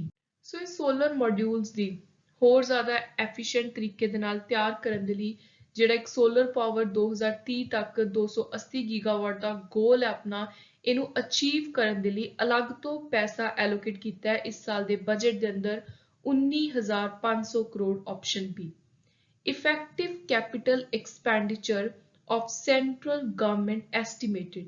So central government ਦਾ ਜਿਹੜਾ effective capital expenditure ਹੈ ਜਿਹੜਾ ਇਸ ਸਾਲ ਦੇ budget ਦੇ ਅੰਦਰ ਕਾਫੀ ਜ਼ਿਆਦਾ ਇਨਕਰੀਜ਼ ਵੀ ਕੀਤਾ ਗਿਆ ਹੈ, that is 10.68 ਲੱਖ ਕਰੋੜ। ਸੋ ਹੁਣ ਇੱਕ ਗੱਲ ਆ ਗਈ ਕਿੰਨਾ ਟਾਰਗੇਟ ਕੀਤਾ ਹੈ। ਸੋ ਟਾਰਗੇਟ ਕੀਤਾ ਹੈ 7.50 ਲੱਖ ਕਰੋੜ ਤੇ ਇਹ ਅਮਾਉਂਟ ਟਾਰਗੇਟਡ ਵਾਲੀ ਹਰ ਐਗਜ਼ਾਮ ਦੇ ਵਿੱਚ ਆ ਸਕਦੀ ਹੈ। This is very very important to remember. Fiscal deficit in 2022 ਤੇ ਕਿੰਨਾ ਐਸਟੀਮੇਟ ਕੀਤਾ ਗਿਆ? ਸੋ ਇਹ ਕੀਤਾ ਗਿਆ 6.4% GDP ਦਾ। ਨੈਕਸਟ ਹੈ ਬਜਟ 2022 ਫੋਕਸ ਕਰ ਰਿਹਾ ਕੁੱਲ ਕਿੰਨੇ ਪਿਲਰਸ ਦੇ ਉੱਤੇ। ਸੋ ਜਦੋਂ ਮੈਂ ਤੁਹਾਨੂੰ ਸਟਾਰਟਿੰਗ ਇੰਟਰੋਡਕਸ਼ਨ ਹੀ ਕਰਵਾਈ ਸੀ ਯੂਨੀਅਨ ਬਜਟ ਦੀ ਤਾਂ ਉਹਦੇ ਅੰਦਰ ਆਪਾਂ ਨੇ 4 ਮੇਨ ਪਿਲਰਸ ਦੇਖੇ ਸੀ ਜਿਨ੍ਹਾਂ ਉੱਤੇ ਇਹ ਸਾਰਾ ਬਜਟ ਫੋਕਸ ਕਰਕੇ ਤਿਆਰ ਕੀਤਾ ਗਿਆ ਹੈ। ਸੋ ਉਹ ਹੈ right answer 4 option 4 D. Emergency Credit Linked Guarantee Scheme has been extended up to। ਸੋ ਇਸ ਕ੍ਰੈਡਿਟ ਲਿੰਕਡ ਗਰੰਟੀ ਸਕੀਮ ਜਿਹਦਾ ਮੇਨ ਫੋਕਸ ਹੈ ਮੀਡੀਅਮ ਤੇ ਸਮਾਲ ਬਿਜ਼ਨਸ ਵਾਲੇ ਜਿਹੜੇ ਲੋਕ ਨੇ ਉਹਨਾਂ ਨੂੰ ਫਾਇਦਾ ਦਿੱਤਾ ਜਾ ਸਕੇ, ਉਹਨਾਂ ਦੀ ਫਾਈਨੈਂਸ਼ੀਅਲ ਹੈਲਪ ਕੀਤੀ ਜਾ ਸਕੇ। ਸੋ ਇਸ ਸਕੀਮ ਨੂੰ ਮਾਰਚ 2023 ਤੱਕ ਵਧਾਤਾ, ਐਕਸਟੈਂਡ ਕਰਤਾ option C. How many new generation Vande Bharat train to be manufactured during next 3 years? So this is very very important, that are 400। How many PM Gati Shakti cargo terminal for multi-modal logistic to be developed? So on वाले 3 सालों ਦੇ ਅੰਦਰ ਇਹ ਹੋਣਗੇ total 100। Alternate minimum tax paid by cooperative brought down from 5% ਤੋਂ ਘਟਾ ਕੇ ਕਿੰਨਾ ਕਰਤਾ? ਸੋ ਇਹ ਹੈ 15% ਆਪਸ਼ਨ ਸੀ। ਇਕਨੋਮਿਕ ਸਰਵੇ 2022 ਕਿਨੇ ਪ੍ਰਿਪੇਅਰ ਕੀਤਾ? ਸੋ ਇਹਨੂੰ ਪ੍ਰਿਪੇਅਰ ਕਰਦੇ ਆ ਪ੍ਰਿੰਸੀਪਲ ਇਕਨੋਮਿਕ ਐਡਵਾਈਜ਼ਰ ਤੇ ਨਾਲ ਉਹਨਾਂ ਦੇ ਅਫੀਸ਼ੀਅਲਸ ਟੀਮ ਆਪਸ਼ਨ ਏ। ਸਭ ਤੋਂ ਪਹਿਲਾ ਇਕਨੋਮਿਕ ਸਰਵੇ ਭਾਰਤ ਦੇ ਅੰਦਰ ਕਦੋਂ ਪ੍ਰੈਜ਼ੈਂਟ ਕੀਤਾ ਗਿਆ? ਸੋ that was the year of 1950-51।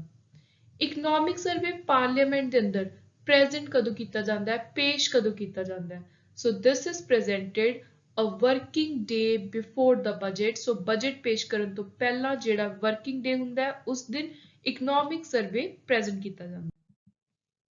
Farm procurement value ਕਿੰਨੀ ਹੈ ਫਾਈਨੈਂਸ ਈਅਰ 2023 ਦੇ ਲਈ। ਸੋ that is 2.37 trillion, very very important.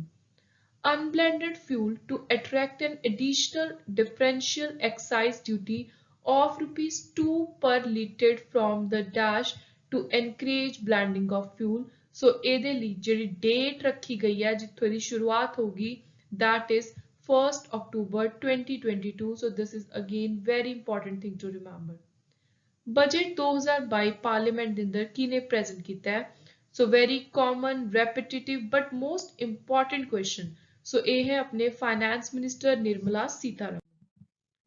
India ਦੇ ਅੰਦਰ ਪਹਿਲਾ ਬਜਟ ਕਦੋਂ ਇੰਟਰੋਡਿਊਸ ਕੀਤਾ ਗਿਆ ਸੀ? ਸੋ that was introduced in the year 1860 and the date was 7th April. Dash is the discount granted by Government of India to make essential item available at affordable rate to general public. ਸੋ ਇਹ ਕੁਝ ਅਲੱਗ ਤਰ੍ਹਾਂ ਦੀ important concept terms ਵੀ ਨਿਕਲ ਕੇ ਆਉਂਦੇ ਨੇ ਜਦੋਂ ਵੀ ਆਪਾਂ union budget survey ਦੀ ਗੱਲ ਕਰਦੇ ਹਾਂ। ਸੋ ਇਹ ਹੈ subsidy bill option D. Who presented the first union budget of independent India? ਆਜ਼ਾਦ ਭਾਰਤ ਦਾ ਪਹਿਲਾ ਯੂਨੀਅਨ ਬਜਟ ਕਿਹਨੇ ਪੇਸ਼ ਕੀਤਾ ਸੀ? very important static GK question. So he was R.K. Shanmugam Chetty, option B. Economic survey 2022 the central theme ਕੀ ਹੈ? ਸੋ that is agile approach, ਤੇ ਇਹ agile approach ਜਿਹੜਾ theme ਹੈ ਰੱਖਿਆ ਗਿਆ ਹੈ COVID-19 ਪੈਂਡੇਮਿਕ ਨੂੰ ਧਿਆਨ ਚ ਰੱਖਦੇ ਹੋਏ। ਨੈਕਸਟ ਇਜ਼ ਇਕਨੋਮਿਕ ਸਰਵੇ ਨੂੰ ਲੈ ਕੇ ਤਿੰਨ ਸਟੇਟਮੈਂਟਸ ਨੇ, ਆਪਾਂ ਨੇ ਦੱਸਣਾ ਹੈ ਕਿ ਕਿਹੜੀ ਸਟੇਟਮੈਂਟ ਸਹੀ ਹੈ। ਪਹਿਲੀ ਸਟੇਟਮੈਂਟ ਕਹਿ ਰਹੀ ਹੈ ਕਿ ਇਕਨੋਮਿਕ ਸਰਵੇ ਸਾਲਾਨਾ ਇਹੋ ਜਿਹਾ ਡਾਕੂਮੈਂਟ ਹੈ ਜਿਹਨੂੰ ਫਾਈਨੈਂਸ ਮਿਨਿਸਟਰ ਪ੍ਰੈਜ਼ੈਂਟ ਕਰਦੇ ਆ। ਸੋ ਇਹ ਸਟੇਟਮੈਂਟ ਸਹੀ ਹੈ। ਇਹਦੇ ਅੰਦਰ ਜਿੰਨੇ ਵੀ ਅਲੱਗ-ਅਲੱਗ ਪਿਛਲੇ 1 ਸਾਲ ਦੇ ਸੈਕਟਰਸ ਦੀ ਕੰਡੀਸ਼ਨ ਕਿਸ ਤਰ੍ਹਾਂ ਰਹੀ ਉਹਨਾਂ ਦੀ ਰਿਪੋਰਟ ਹੁੰਦੀ ਹੈ। ਸੋ ਇਹ ਵੀ ਸਟੇਟਮੈਂਟ ਬਿਲਕੁਲ ਸਹੀ ਹੈ। Economic surveys suggest reform that should be undertaken to accelerate growth. So economic survey ਦੇ ਅੰਦਰ basically condition ਨੂੰ ਦੇਖਦੇ ਹੋਏ ਜਿਹੜਾ 1 ਸਾਲ ਲੰਘ ਚੁੱਕਿਆ ਹੈ ਹੁਣ ਕੁਝ ਸੁਜੈਸ਼ਨ ਦਿੱਤੇ ਜਾਂਦੇ ਨੇ so that ਆਪਾਂ ਜੇ ਪਿਛਲੇ ਸਾਲਾਂ ਦੇ ਵਿੱਚ ਜੋ ਗਲਤੀਆਂ ਕੀਤੀਆਂ ਨੇ ਉਹਨਾਂ ਨੂੰ ਦੁਹਰਾਈਏ ਨਾ। ਜਿਹੜੇ ਸੈਕਟਰਸ ਜਿਹੜੇ ਏਰੀਆ ਉੱਤੇ ਜ਼ਿਆਦਾ ਫੋਕਸ ਕਰਨ ਦੀ ਜ਼ਰੂਰਤ ਹੈ ਉਹਨਾਂ ਉੱਤੇ ਆਪਾਂ ਫੋਕਸ ਕਰੀਏ ਜਿਹਦੇ ਨਾਲ ਦੇਸ਼ ਦੀ ਆਰਥਿਕ ਹਾਲਤ ਸਹੀ ਹੋ ਸਕੇ to accelerate growth. So ਇਹ ਵੀ statement ਸਹੀ ਹੈ ਤੇ ਇਸ question ਦਾ right answer ਹੈ option D, all the above. How many Indian startups have achieved unicorn status? So ਇਹ ਜਦੋਂ ਆਪਾਂ ਨੇ ਗੱਲ ਕੀਤੀ ਸੀ ਬਜਟ ਦੀ ਉਦੋਂ ਵੀ ਮੈਂ specially highlight ਕਰਵਾਇਆ ਸੀ। So ਇਹ startups ਨੇ total 44, option C. And last question from today's important MCQ series on union budget and economic surveys. National Family Health Survey 5 ਨੂੰ ਲੈ ਕੇ ਇਹ ਤਿੰਨ statements ਨੇ, sorry 3 statements are there and we have to tell ਕਿ ਕਿਹੜੀ statement ਸਹੀ ਗੱਲ ਕਰ ਰਹੀ ਹੈ। ਸੋ ਇਹਦੇ ਅੰਦਰ ਜਿਹੜੀਆਂ ਸਹੀ statement ਨੇ that are second and third. First statement ਗਲਤ ਹੈ ਕਿਉਂਕਿ ਜਿਹੜਾ total fertility rate ਹੈ ਇਹ 1 ਦੀ ਬਜਾਏ ਪਿਛਲੇ ਸਾਲ ਨਾਲੋਂ 2015-16 ਨਾਲੋਂ 2019-21 ਦੇ ਵਿੱਚ this has came down to 2. So total fertility rate came down to 2 in 2019-21 from 2.2 in 2015-16. बाकी next second ਤੇ third statement बिल्कुल सही ने। So इस question the right answer है option B, only 2 and 3. So this was all about today's lecture. Please do subscribe to my channel, share it with your friends and family. Thank you and good luck.